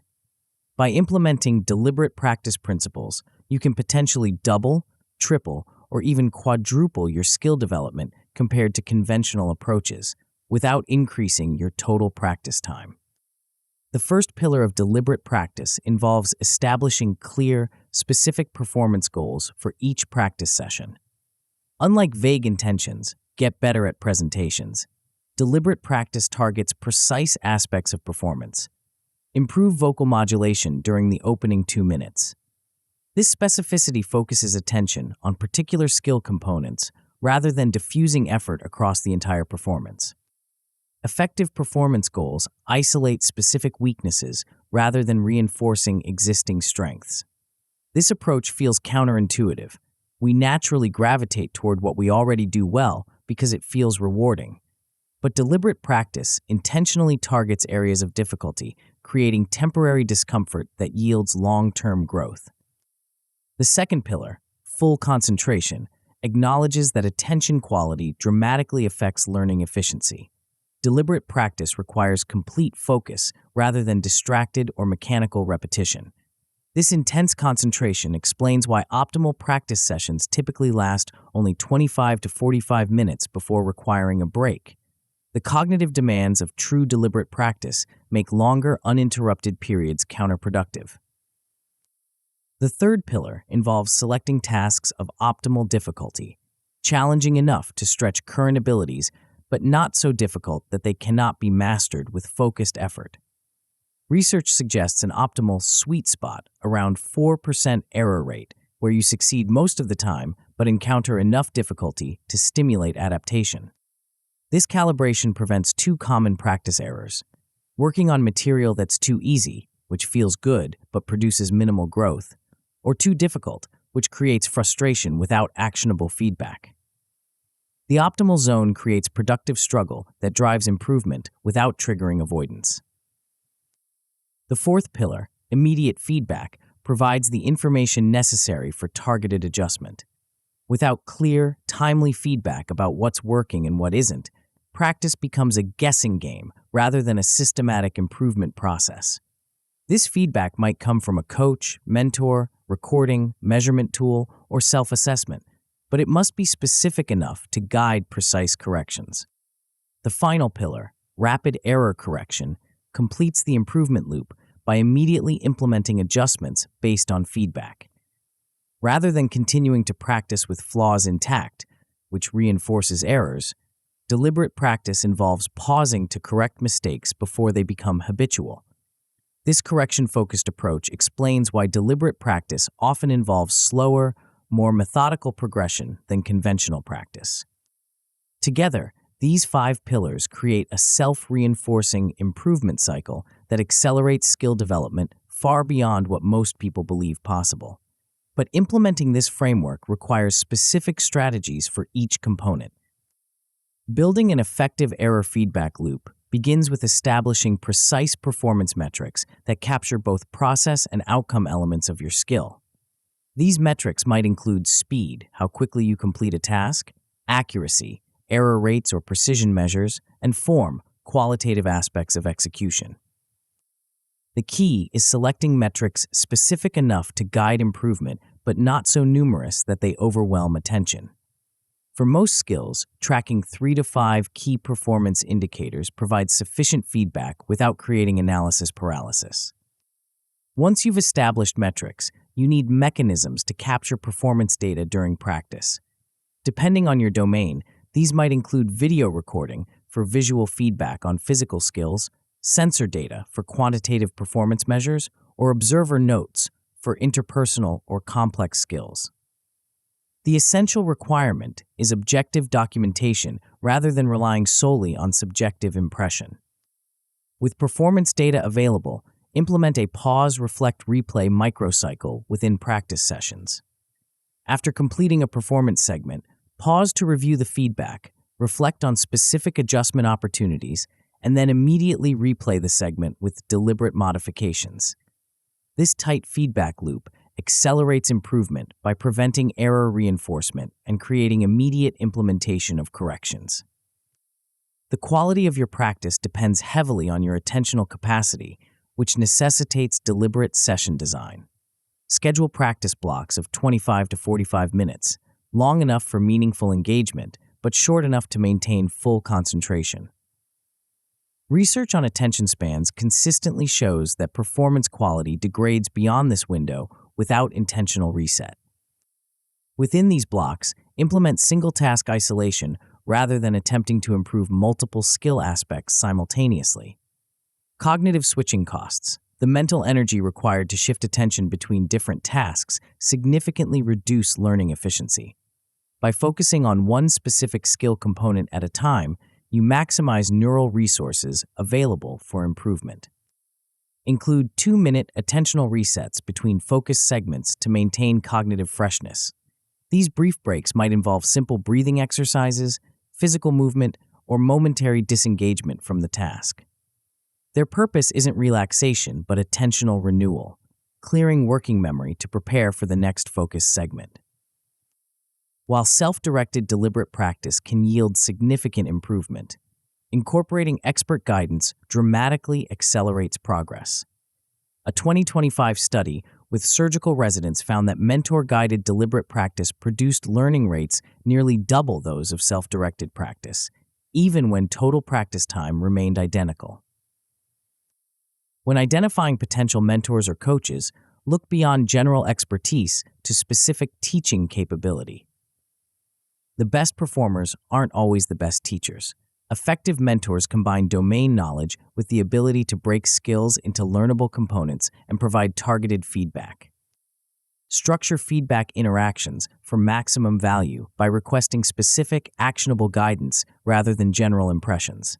Effective feedback identifies precise adjustment opportunities, explains the reasoning behind recommendations, and suggests concrete implementation strategies. This specificity transforms vague awareness, something's not working, into clear direction. Adjust this specific element in this specific way. For optimal development, rotate between guided and self-directed practice sessions.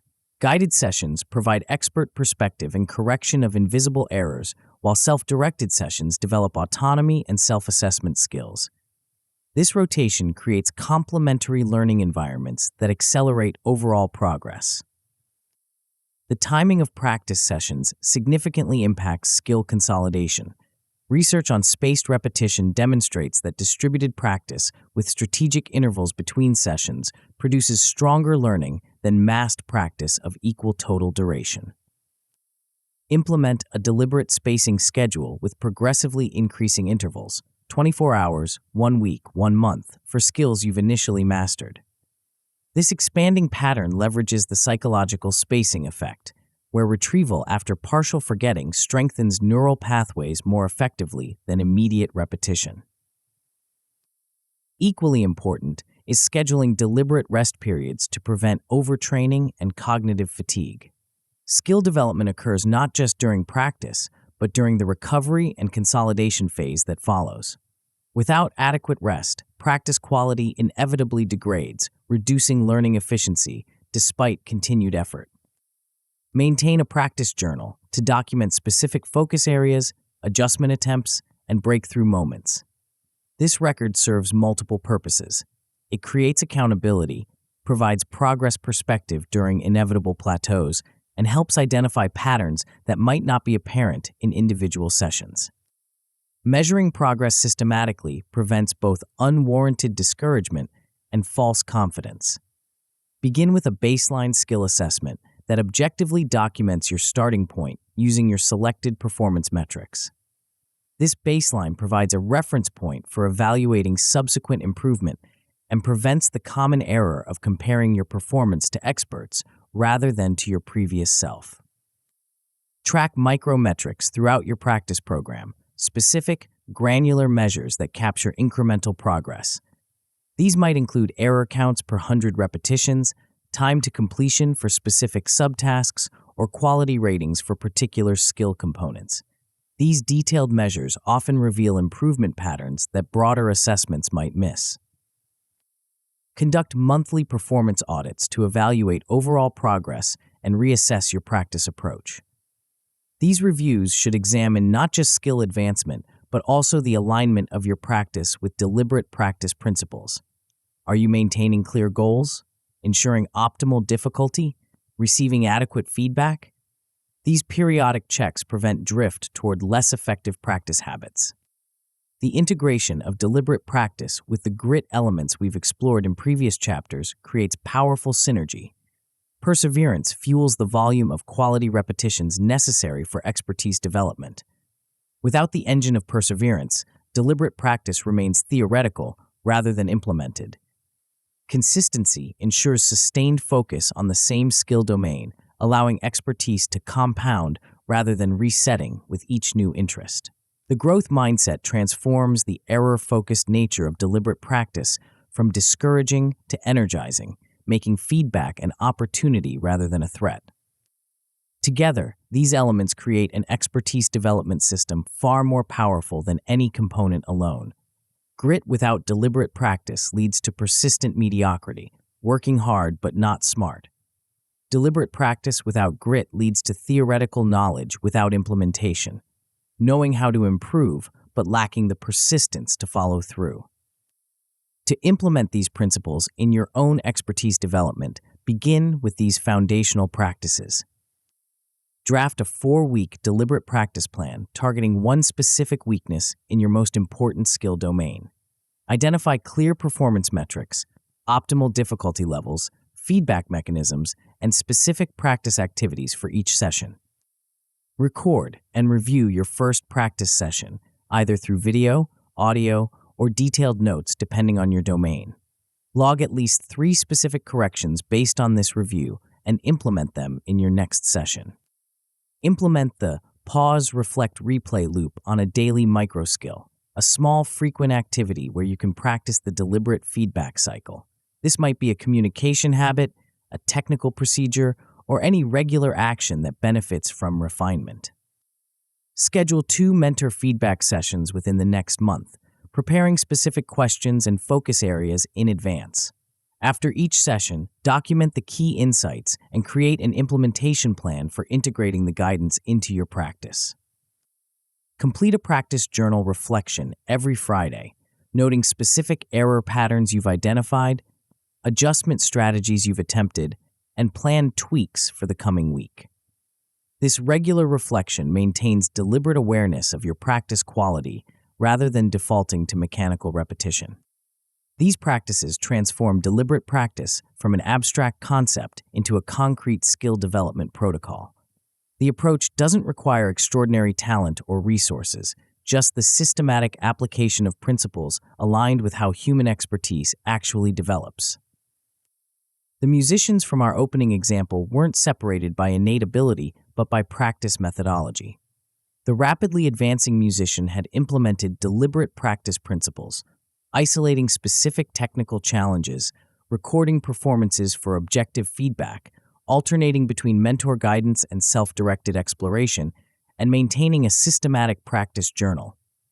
The other musician had simply accumulated hours, repeating familiar pieces, without the structured challenge and feedback necessary for accelerated growth. The difference in their progress wasn't magical or mysterious. It reflected the predictable outcome of different approaches to skill development. By understanding and implementing deliberate practice principles, you can engineer similar acceleration in your own expertise development, ensuring that every hour of effort yields maximum returns. With deliberate practice established as the methodology for efficient skill development, we've addressed how to transform effort into expertise. But another challenge remains: maintaining this focused effort under the inevitable pressure and stress that accompanies meaningful pursuits. Even the most perfectly designed practice system falters when your physiological state undermines cognitive function and emotional regulation. The next chapter reveals the biological shield that protects your grit engine during turbulence, a set of evidence-based techniques that regulate your nervous system to maintain optimal performance even when external circumstances create maximum challenge. You'll discover why certain physiological interventions create disproportionate psychological benefits, and how specific breathing patterns can transform your brain's response to pressure in ways that might seem almost magical if they weren't so scientifically validated. Chapter 8: Stress Shield. The executive stood at the podium, facing 300 expectant faces. Her presentation, the culmination of months of preparation, represented a pivotal moment in her career. Yet despite her expertise and thorough preparation, something was happening inside her body that threatened to derail everything. Her heart hammered against her ribs. Her breathing grew shallow and rapid. A slight tremor appeared in her hands. Her normally organized thoughts scattered like startled birds. Despite all her knowledge, skill, and preparation, despite her genuine passion for the material, her body was staging a rebellion that her mind couldn't control. This scenario plays out countless times daily across contexts. The athlete who performs brilliantly in practice but freezes in competition. The student who masters material but blanks during exams. The professional who knows exactly what to say but finds words evaporating under pressure. In each case, the same paradox appears.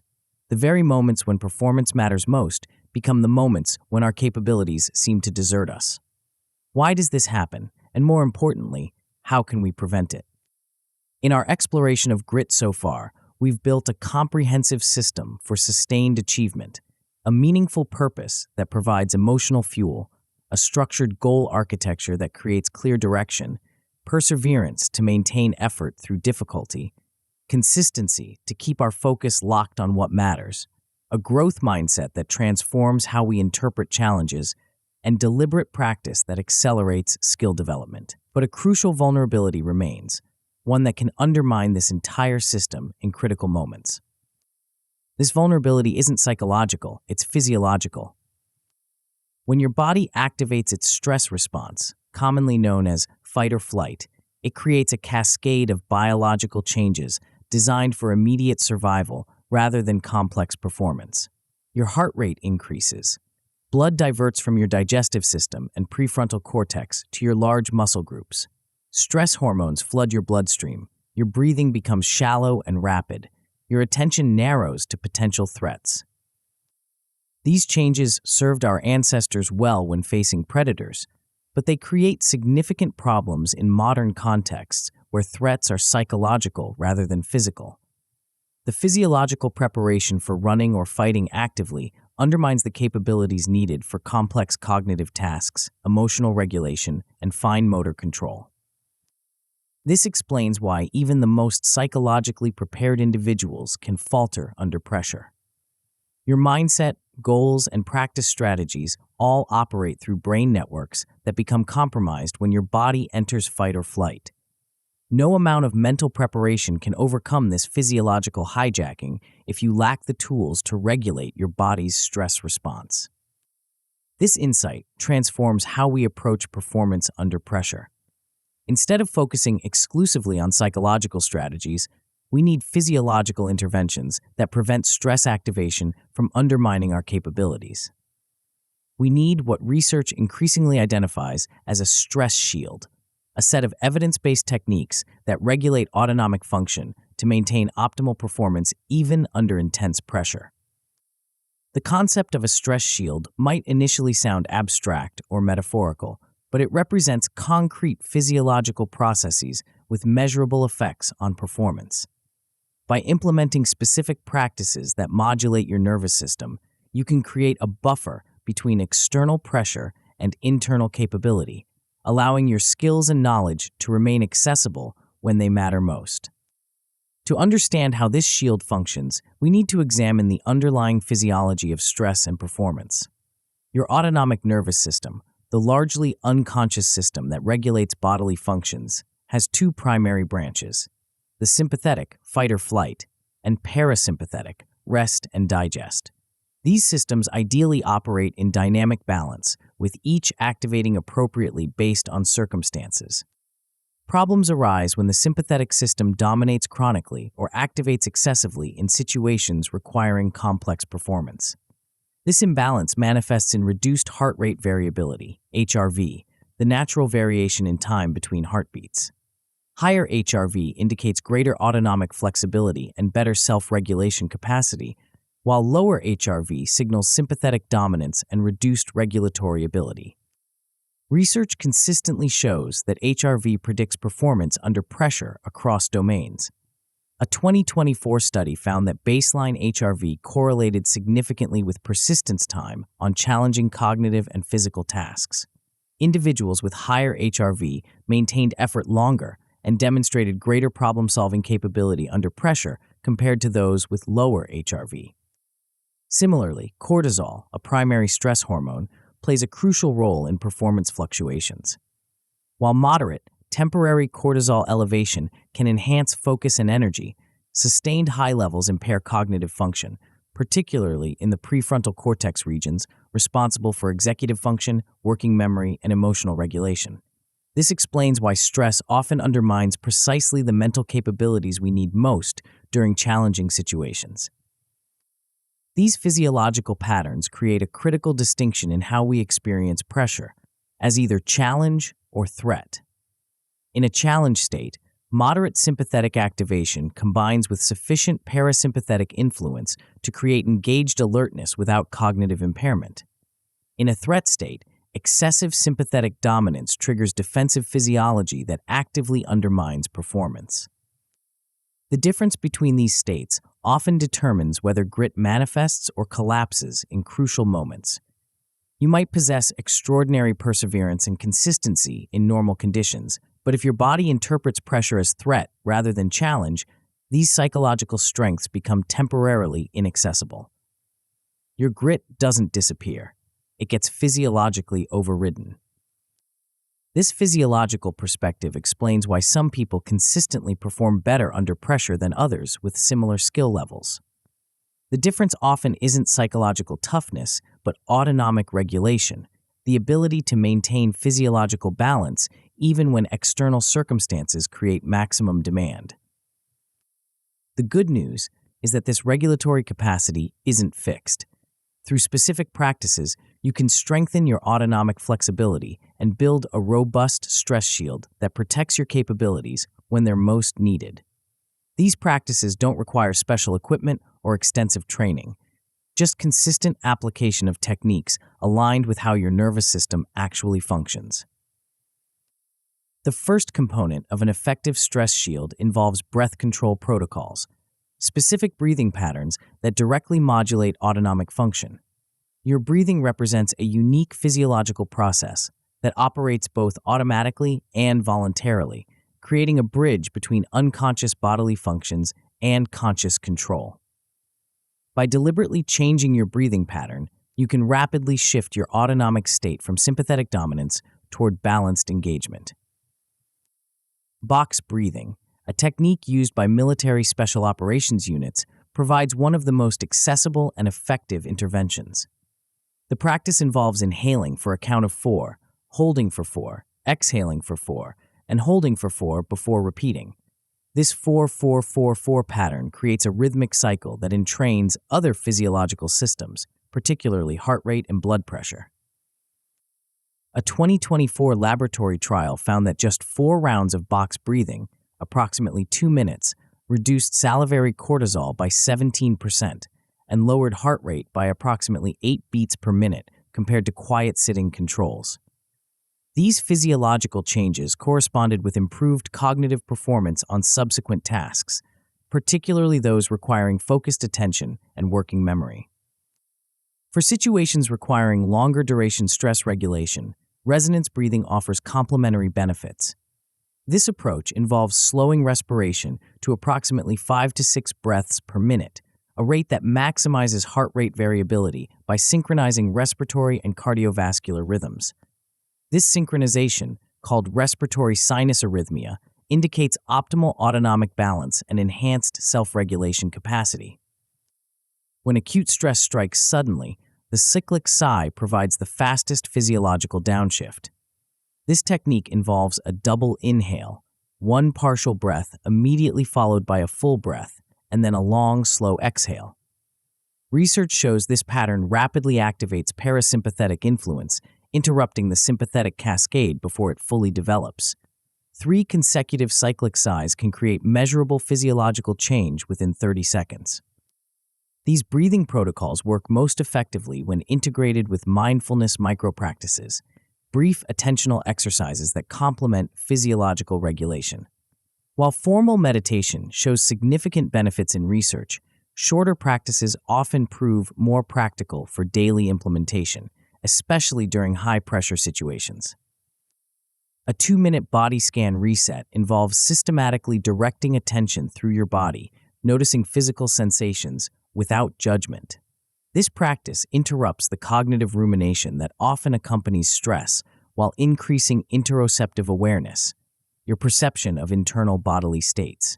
Enhanced interoception improves autonomic regulation by providing earlier detection of stress activation, allowing intervention before the response fully cascades.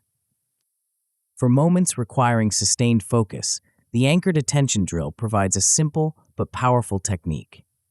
By counting your breaths from 1 to 10 and then starting over, you create an attentional anchor that prevents mind wandering while maintaining physiological regulation. When you notice your attention drifting, which inevitably happens, simply return to counting without self-criticism. This practice strengthens both attentional control and metacognitive awareness, your ability to notice where your attention goes. During acute stress episodes, the 5-sense grounding technique offers immediate psychological stabilization. By sequentially noting 5 things you can see, 4 you can touch, 3 you can hear, 2 you can smell, and 1 you can taste, you activate sensory processing networks that compete with threat detection circuits, reducing limbic activation while re-engaging prefrontal function. A 2024 randomized controlled trial found that 8 weeks of these mindfulness micro-practices increased academic grit scores in university students by 0.32 standard deviations, while significantly reducing perceived stress. The researchers noted that improved autonomic regulation appeared to mediate this relationship, suggesting that physiological balance creates the conditions for psychological grit to manifest consistently. While breathing and mindfulness practices provide accessible starting points, heart rate variability biofeedback offers a more precise approach to autonomic training. This method uses sensors to measure your heart rhythm patterns in real time, providing visual feedback that guides you towards states of optimal physiological coherence, when your cardiovascular, respiratory, and nervous systems operate in synchronized harmony. A 2025 study found that workers using mobile HRV biofeedback for just 4 weeks showed lower burnout scores, D equals 0.41, and higher resilience indices compared to controls. Participants practiced for only 5 to 10 minutes daily using smartphone-based systems with simple finger sensors, demonstrating that effective autonomic training doesn't require elaborate equipment or extensive time investment. When selecting HRV biofeedback tools, prioritize systems that measure beat-to-beat intervals rather than simply tracking average heart rate. True HRV measurement requires detecting individual heartbeats and calculating the precise variation between them. Many consumer devices now provide this capability through optical sensors or electrocardiogram (ECG) technology. Coherence scores in HRV biofeedback reflect the degree of harmony in your heart rhythm pattern, with higher coherence indicating better autonomic balance.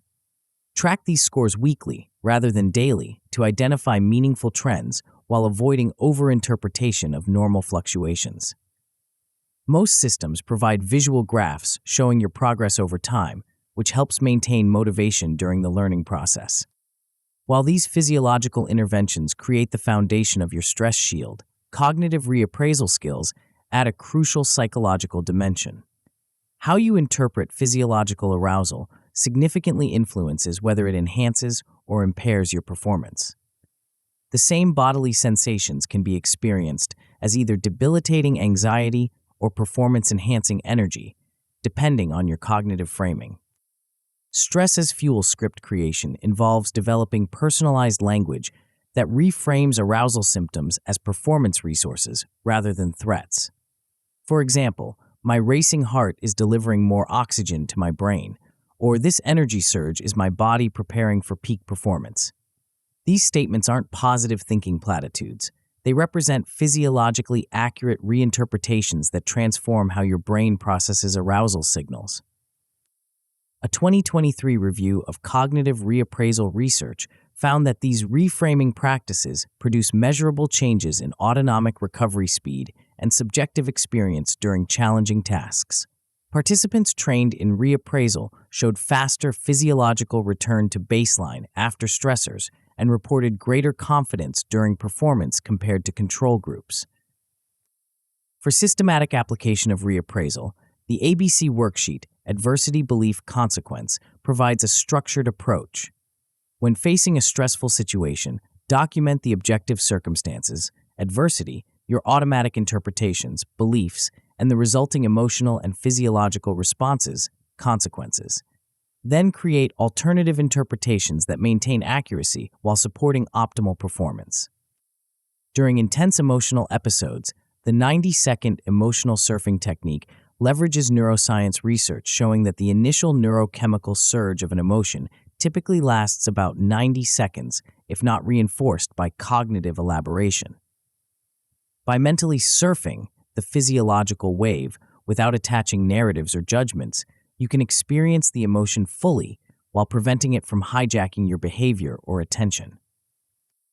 While these reactive techniques help manage stress in the moment, proactive stress inoculation practices build greater baseline resilience. Just as vaccines expose the immune system to weaken pathogens to build resistance, stress inoculation exposes you to manageable stressors to strengthen your autonomic regulation capacity.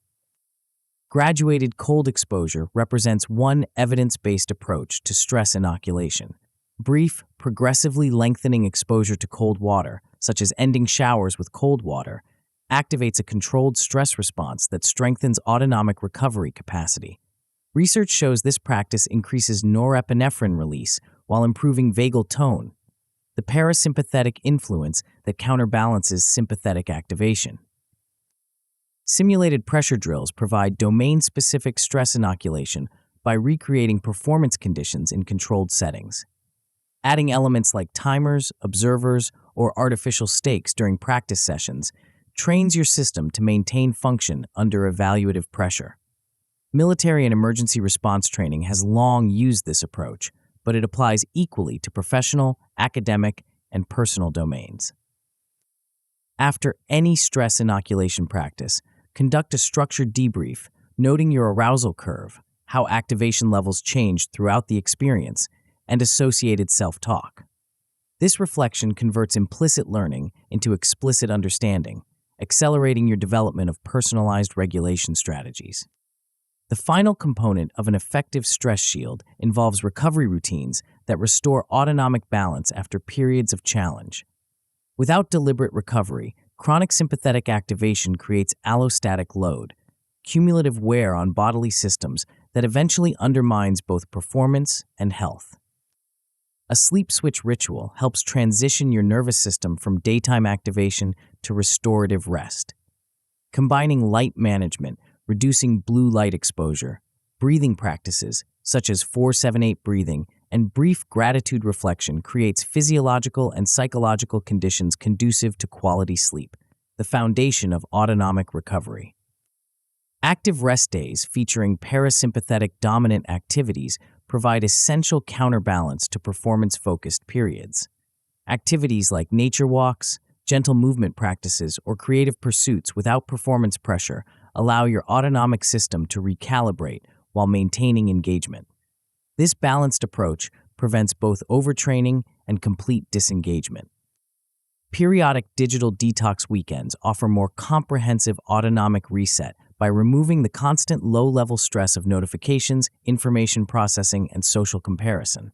Research shows that even brief periods away from digital devices can significantly improve HRV and reduce cortisol levels, creating physiological conditions that support renewed engagement and creativity. To implement these insights in your life, begin with these foundational practices. Practice box breathing twice daily for 7 days, logging your pulse before and after each session, along with brief mood notes. This documentation helps identify your typical response pattern and optimal timing for maximum benefit. Implement a 5-minute mindfulness reset before your most important work blocks, using either the body scan or anchored attention approach. This brief investment creates physiological conditions that enhance subsequent performance quality. Complete 3 HRV biofeedback sessions per week, charting your coherence trend to track autonomic regulation development.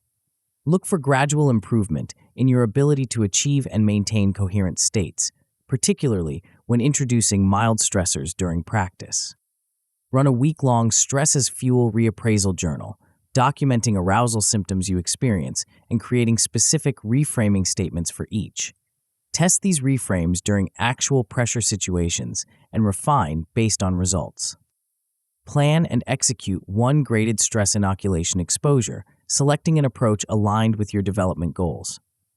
Document your experience, noting both physiological responses and performance impacts for future refinement. These practices transform the stress shield from an abstract concept into a concrete physiological capacity. The approach doesn't require extraordinary willpower or special talents, just consistent application of techniques aligned with how your nervous system actually functions under pressure. The executive from our opening example hadn't developed immunity to pressure. She'd built a functional stress shield through consistent practice of these techniques. Before taking the podium, she used box breathing to regulate her autonomic state. When she noticed activation increasing during her presentation, she applied the cyclic sigh while mentally reframing her symptoms as performance energy. The brief body scan during her water break restored her focus when attention began to fragment. These interventions didn't eliminate her stress response. They modulated it to maintain her capabilities despite the pressure. Her knowledge, preparation, and passion remained accessible because her physiology stayed in the challenge zone rather than tipping into threat. Her grit didn't disappear under pressure because her stress shield protected it. With a functional stress shield in place, all the grit elements we've explored in previous chapters — purpose, goals, perseverance, consistency, growth mindset, and deliberate practice — remain accessible even in life's highest pressure moments. Your capabilities no longer disappear precisely when you need them most. But even with these elements in place, a crucial question remains: how do you maintain momentum over the long term? Even the most perfectly designed system eventually encounters friction, boredom, or competing priorities that threaten continued progress. The next chapter reveals the hidden mechanism that transforms occasional effort into unstoppable forward motion, a self-reinforcing cycle that makes continued action feel easier than stopping. You'll discover why certain structural elements create disproportionate motivational leverage, and how specific feedback loops can generate momentum that carries you through inevitable valleys of engagement toward extraordinary achievement. Chapter 9: Momentum. The entrepreneur stared at her project management board with a mixture of pride and disbelief. 6 months ago, her ambitious business initiative had seemed almost impossibly distant. Yet here she was, consistently making progress week after week, even through periods when motivation naturally ebbed. What surprised her most wasn't the progress itself, but how the process had transformed. What began as a daily exercise of willpower had evolved into something that felt almost self-propelling, as if the project had developed its own forward motion. "It's like pushing a boulder," she later explained. "The first push is the hardest, but once it's rolling, it almost feels like it's carrying you forward rather than you pushing it." This sensation, this shift from effortful pushing to seemingly effortless rolling, represents one of the most powerful yet least understood aspects of achievement psychology. It's the difference between those who make sporadic progress and those who create unstoppable forward motion. It's the final piece that transforms grit from admirable struggle into sustainable success. In our exploration of grit so far, we've assembled a comprehensive system for sustained achievement, a meaningful purpose that provides emotional fuel, a structured goal architecture that creates clear direction, perseverance to maintain effort through difficulty, consistency to keep our focus locked on what matters, a growth mindset that transforms how we interpret challenges, deliberate practice that accelerates skill development, and a stress shield that protects performance under pressure. But a crucial element remains, one that binds these components into a self-reinforcing system rather than a collection of separate strategies. This element isn't about adding more effort. It's about making your existing effort more effective by creating conditions where progress generates its own momentum. Most achievement advice focuses on how to start, how to overcome initial inertia and take those first difficult steps. Far less attention goes to the equally important question of how to continue, how to maintain progress once you've begun. This oversight explains why so many people can initiate positive changes but struggle to sustain them. They focus exclusively on generating initial motivation without building systems that create ongoing momentum. The concept of momentum might initially sound metaphorical, but it represents concrete psychological and neurological processes with measurable effects on behavior. By implementing specific practices that make progress visible, measurable, and emotionally rewarding, You create feedback loops that literally rewire your brain's motivational circuitry, making continued action feel easier than stopping. The science behind this approach is compelling. A meta-analysis of 138 experiments found that interventions focused on progress monitoring improved goal attainment by approximately 40% compared to control conditions. When these monitoring systems included public reporting elements, the impact doubled. These aren't marginal improvements. They represent transformative effects on achievement rates across diverse contexts and goals. But how exactly does monitoring progress create such powerful effects? The answer lies in how your brain processes feedback and generates motivation. Self-regulation theory frames behavior change as a four-stage cycle: plan, act, monitor, and revise. While each stage matters, monitoring serves as the critical pivot point that determines whether the cycle continues productively or breaks down. Without clear feedback about your progress, your brain lacks the information necessary to sustain motivation and make intelligent adjustments. This monitoring function operates through specific neural pathways, particularly those involving the anterior cingulate cortex, ACC, a brain region that detects discrepancies between goals and current status. When functioning optimally, the ACC flags these gaps without triggering threat responses, creating productive tension that motivates continued effort. A 2024 fMRI study with pilot trainees found that functional connectivity in the ACC scaled with cumulative training hours and predicted both error correction capability and persistence through plateaus. Essentially, as participants received more performance feedback, their brains became better at using that information to guide improvement and maintain effort, creating a virtuous cycle of progress. At the neurochemical level, progress feedback triggers dopamine release through reward prediction error, RPE signals in the midbrain. These signals don't just respond to rewards themselves, but to unexpected information about rewards, including feedback indicating you're advancing toward a valued goal. A 2024 study found that effort actually heightened these dopaminergic responses to feedback, making progress information more motivationally potent after periods of hard work. These neurological mechanisms explain why certain progress tracking approaches create disproportionate motivational effects. Visual progress indicators like filling bars, shrinking gaps, or accumulating streaks directly stimulate the brain's reward prediction circuitry, creating a sense of forward motion that fuels continued engagement. Similarly, public commitment adds social reinforcement that amplifies these internal motivational signals. Together, these elements create what I call a momentum system, a self-reinforcing loop where progress generates motivation, motivation fuels action, and action creates more progress. This system doesn't eliminate the need for effort, but it makes that effort feel increasingly natural and sustainable rather than constantly draining. Building an effective momentum system begins with creating a robust feedback loop that provides clear, timely information about your progress. This loop follows the plan, act, monitor, revise cycle, with particular emphasis on the monitoring component that often gets neglected in traditional goal-setting approaches.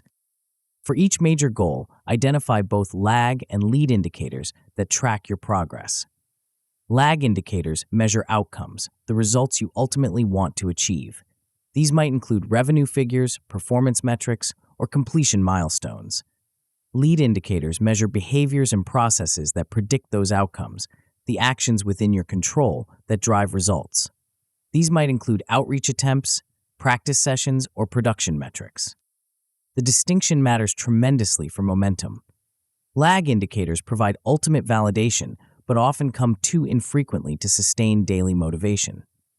Lead indicators offer immediate feedback about whether you're taking the right actions, even before results materialize. By tracking both types, you maintain both long-term direction and short-term motivation. Choose simple, high-frequency metrics that provide regular feedback without creating administrative burden. Daily or weekly measures generally work better than monthly or quarterly ones for maintaining momentum, as they create tighter feedback loops between action and measurement. Limit yourself to tracking 3 to 5 key metrics to prevent data overload that dilutes focus. Where possible, automate data capture to ensure consistency and reduce friction. Wearable devices, digital tools, and integrated apps can passively collect many performance metrics, removing the willpower requirement from the tracking process itself. This automation preserves cognitive resources for the actual work rather than the meta work of recording it. With your key metrics identified, design progress dashboards that transform abstract numbers into visually compelling feedback. The visual component matters significantly. Your brain processes visual information more rapidly and emotionally than text or numbers alone. Well-designed visual cues create immediate motivational impact without requiring conscious interpretation. Incorporate elements like progress bars, completion rings, or streak counters that directly stimulate the goal gradient effect, the psychological phenomenon where motivation intensifies as you approach completion targets. A 2022 field experiment demonstrated this effect clearly. Shoppers purchased coffee more frequently as they approached completion of reward cards, with acquisition rates accelerating markedly in the final stages. Establish upper and lower thresholds for your key performance indicators using a simple green, amber, red system. Green indicates on-track performance, requiring no adjustment. Amber signals potential issues needing attention, and red identifies metrics requiring immediate intervention. This visual coding creates clear decision triggers that prevent both complacency and overreaction. Integrate your dashboard with accountability structures by sharing relevant portions with partners or groups committed to your success. This social integration adds reputational stakes that amplify internal motivation, particularly during periods when intrinsic drive naturally fluctuates. A 2024 study found that undergraduate students who posted weekly progress updates to a dedicated social channel increased their study persistence by 18%, compared to those who tracked progress privately. While comprehensive dashboards provide big-picture feedback, the daily experience of progress often comes through smaller wins that might seem insignificant in isolation. Research on workplace motivation consistently shows that the sense of making meaningful progress ranks as the most powerful daily motivator, more impactful than recognition, incentives, or even personal achievement. Implement a daily done list practice to capture completed actions regardless of size. Unlike to-do lists that emphasize what remains unfinished, done lists highlight actual progress, creating a record of advancement that counteracts the common perception of never getting enough done. This simple practice shifts attention from deficiency to accomplishment, generating positive momentum even on challenging days. Celebrate weekly milestones with small but meaningful acknowledgments. Brief activities that provide genuine pleasure and reinforce the connection between effort and progress. These celebrations need not be elaborate. The key is creating a consistent ritual that marks progress points and refreshes motivation for the next segment. Maintain a gratitude log specifically focused on effort rather than just outcomes. By acknowledging the value of your consistent action, regardless of immediate results, you strengthen the intrinsic rewards of the process itself.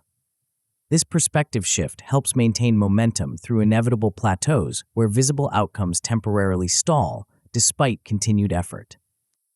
The goal gradient effect mentioned earlier offers particularly powerful leverage for sustaining momentum. By strategically structuring how you visualize progress, you can tap into this psychological tendency to accelerate effort as completion approaches. Chunk large targets into 10% milestone increments to create more frequent completion experiences. Each milestone crossing triggers a small dopamine release that refreshes motivation, preventing the middle slump that often occurs in extended projects. This chunking transforms a distant goal into a series of approachable segments, each with its own completion satisfaction. Use shrinking distance visuals rather than accumulating progress displays when possible. Research shows that focusing on distance remaining creates stronger motivational effects than focusing on distance covered. This approach activates the goal gradient effect more powerfully by emphasizing the closing gap rather than the traveled path. To prevent reward habituation, where consistent reinforcement loses motivational impact, employ variable ratio micro-rewards for ongoing activities. Unlike fixed schedules where rewards come at predictable intervals, variable reinforcement maintains higher engagement over time by creating anticipation uncertainty.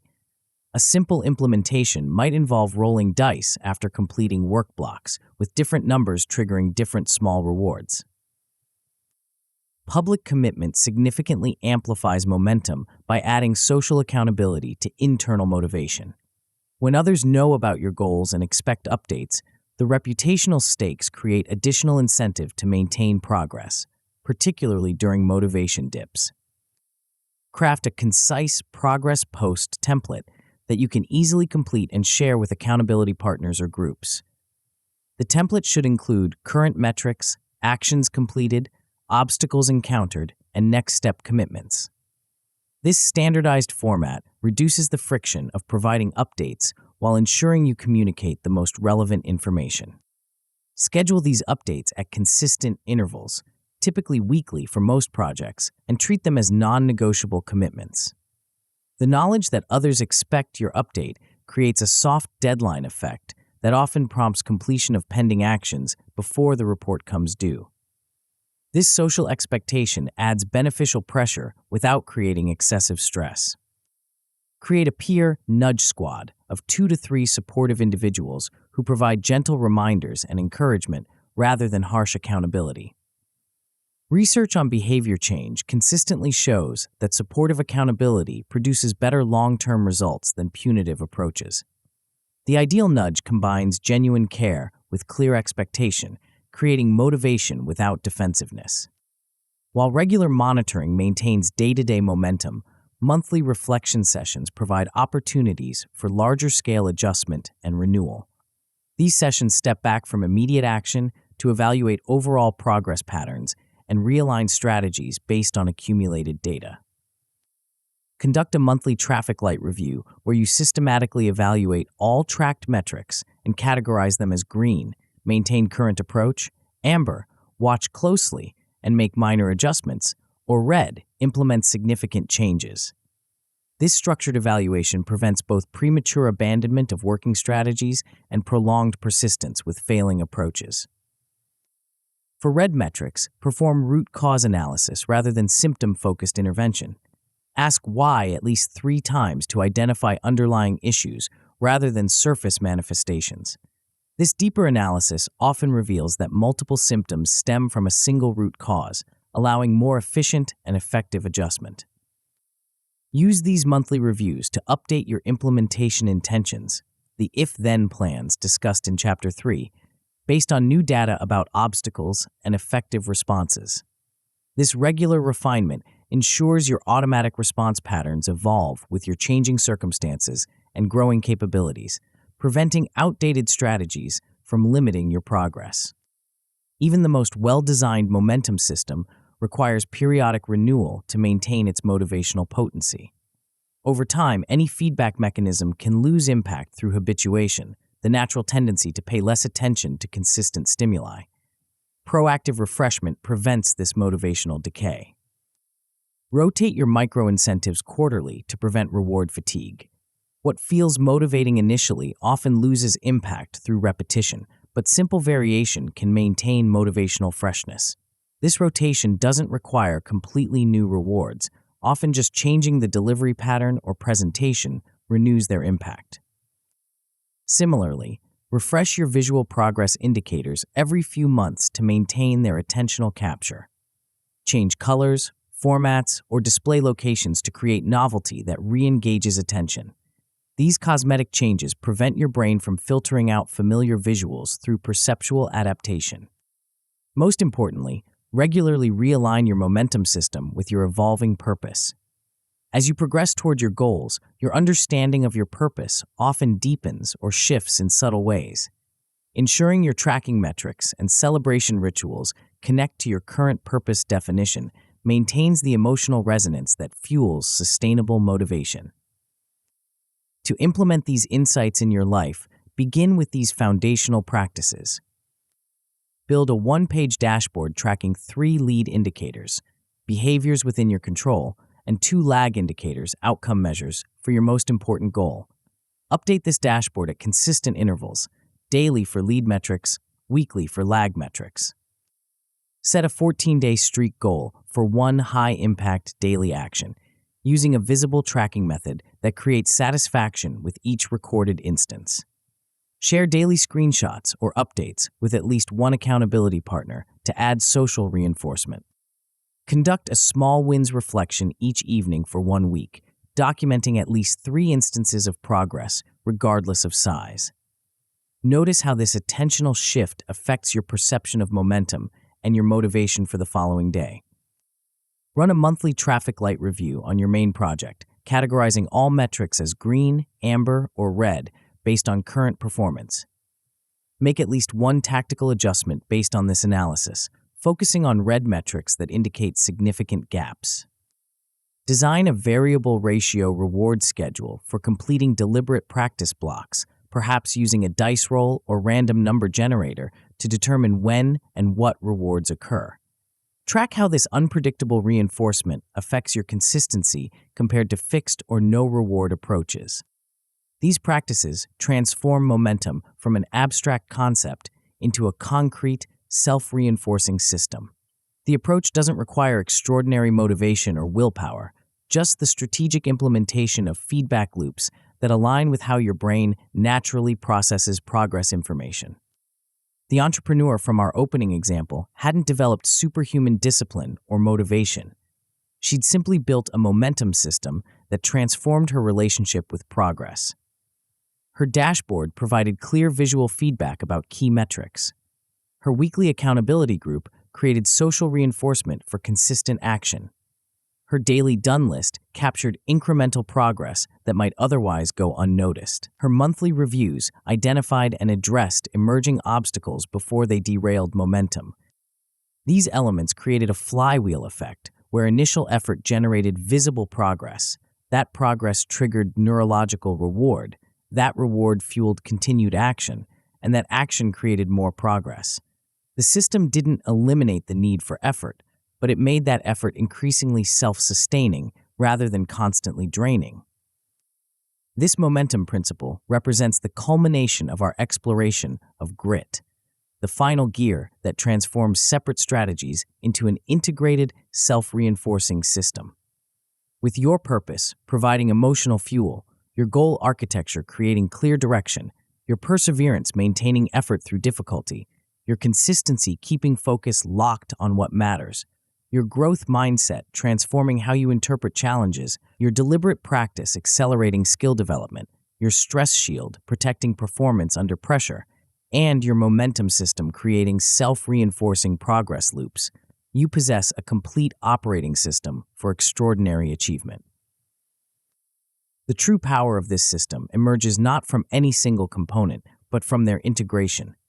Each element addresses a specific vulnerability in the achievement process, creating redundancy that maintains progress even when individual components temporarily falter. When motivation wanes, systems maintain momentum.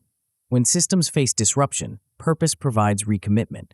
When purpose feels distant, visible progress restores connection.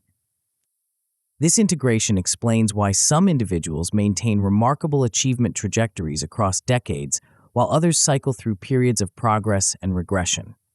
The difference isn't superhuman willpower or extraordinary talent. It's the presence of an integrated grit system that transforms separate strategies into a coherent whole greater than the sum of its parts. As you implement these principles in your life, remember that mastering your inner game isn't about becoming someone else. It's about becoming more fully yourself by aligning your actions with your deepest values and creating conditions where your authentic capabilities can consistently manifest. The goal isn't perfection, but integration, building a system where your purpose, goals, perseverance, consistency, mindset, practice, stress regulation, and momentum work together to express your unique contribution. The journey of mastering your inner game never truly ends. There will always be new challenges to face, skills to develop, and insights to integrate. But with each step, the path becomes less about heroic struggle and more about aligned flow, a sense of moving with rather than against yourself. The boulder that once required exhausting effort to push eventually develops its own momentum. And in that transition, from pushing to guiding, from forcing to flowing, you discover what grit ultimately makes possible. Not just achievement, but achievement that feels like the natural expression of who you are and what you value most. This is the true promise of grit, not endless struggle, but the transformation of struggle into momentum. Not perpetual willpower, but systems that make willpower increasingly unnecessary. Not becoming someone different, but becoming more powerfully yourself. The inner game once mastered doesn't just change what you achieve, it changes how achievement feels. And in that shift lies the difference between success that depletes and success that fulfills, between reaching your destination exhausted and arriving energized for what comes next. Your inner game awaits, not as something to conquer, but as something to integrate. Not as a battle to win, but as a dance to master. Not as a burden to carry, but as wings to lift you toward your highest aspirations. The choice to begin or continue this journey remains yours alone. But should you choose to embrace it, you now possess the complete blueprint for transforming grit from an admirable quality into a comprehensive achievement system. One that turns distant dreams into daily progress, converts effort into expertise, and ultimately transforms who you are into who you're capable of becoming. Yet even as you master your grit system, you may notice a persistent challenge emerging, translating your newfound motivation into consistent action when faced with difficult tasks.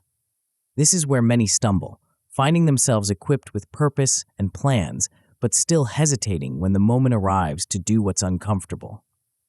What if you could actually reprogram your neural pathways to embrace challenge rather than avoid it? The answer lies in understanding how to work with, rather than against, your brain's natural tendencies, a complete framework I've developed in the audiobook, Manipulate Yourself, Train Your Brain to Do Hard Things. Tap the center of the video now to continue your transformation journey.